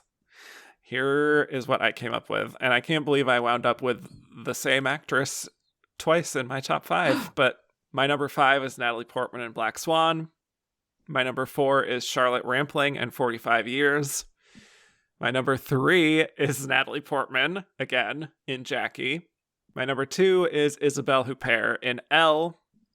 And my number 1 is Kate Blanchett in Blue Jasmine. Oh my God. Ours are almost the same. Oh my God. Because I put Isabelle Huppert in Elle, Charlotte Rampling 45 Years, Rosamund Pike in Gone Girl. I'm an apologist. She's my number 6, to be clear. Yeah. Olivia Colman in The Favorite and Yep. Blue Jasmine, Kate Blanchett. Yep. All right. Well, let's get to our final segment where we will reveal who we think was the runner-up of this Best Actress race. So, Izzy, who could it possibly have been? I'm so curious. I have no idea. I don't think there's like a good answer, honestly. To me, I don't know. Right. I'm just gonna say Saoirse Ronan because Okay. I think the Academy likes her clearly, even though I guess I don't know that that's necessarily proven in like other nominations and wins like outside of the Academy, but I don't know. That's just my sense, and also probably completely influenced by my own biases. And that is fair. I think that that is possible. I think any of these is possible, honestly. But I would go with Scarlett Johansson as the likely runner-up for me. Very weakly going out on that limb. Just because it's very actorly, generally. She is playing an actor. She is dealing with things that are very intimately concerns of actors. Yeah. And they are the largest branch of the Academy. And I think maybe the goodwill of her really great year may have pushed some votes her way, potentially. Yeah. But like, point. it's the kind of thing where I imagine Renee got the lion's share of votes, and it was just like a matter of scraps for the rest. Yeah. Yeah. That's what it seems like. I wonder if anyone's ever won like an outright majority. I would think so. Yeah. For some reason, the one that's coming to mind is super old Hollywood, which is Olivia de Havilland for The Heiress. I feel I feel like it's 1949. like a Mrs. Miniver, you know. Right, exactly. Yeah. Yeah. Final question for you. Who would you have voted for from this lineup? Sorry that I spoiled it earlier, but I would have voted for It's okay. Saoirse Ronan. Hmm. For everything that I have talked about already. I think she's just so good in this. Yep. And yeah, especially for the year, because I don't think it's like the strongest year ever. It would have been nice to see this win. And I would also have voted for Saoirse Ronan. Oh, you teased it a little. Yes, I wanted to be a little ambiguous. A little suspicious, yeah. Yes. I just think this is the culmination for me of watching her grow up and just, create this fully fleshed character of, a true, like, literary classic, iconic character, and making it her own and just feeling right within that. It's just like the perfect marriage for me of actress and character, more so than anything else in this lineup. So awesome. This would have been a great opportunity to crown Saoirse for her great work. No, they should make us voters, actually.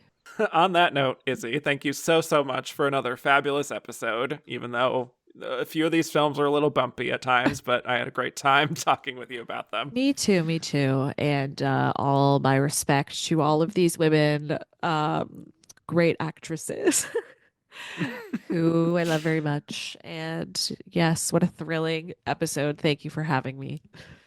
Of course. Always love talking actresses with you, of course.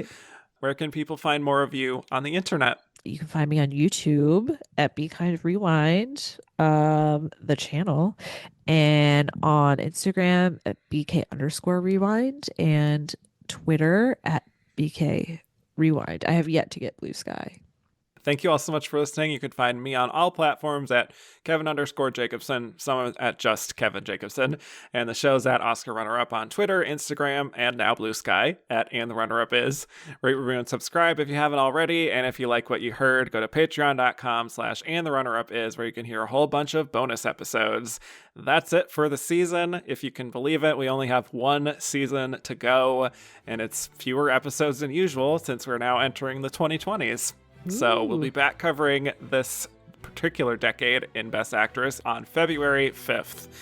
And of course, we'll start off with the Best Actress lineup of 2020, where the nominees were Viola Davis in Ma Rainey's Black Bottom, Andra Day in The United States vs. Billie Holiday, Vanessa Kirby in Pieces of a Woman, Frances McDormand in Nomadland, and Carey Mulligan in Promising Young Woman, with the winner being Frances McDormand. She did it again. So, with that, thanks again, Izzy. Oh, thank you so much for having me. You do such amazing work. I really love it. Oh, thank you. And I will bid you all adieu.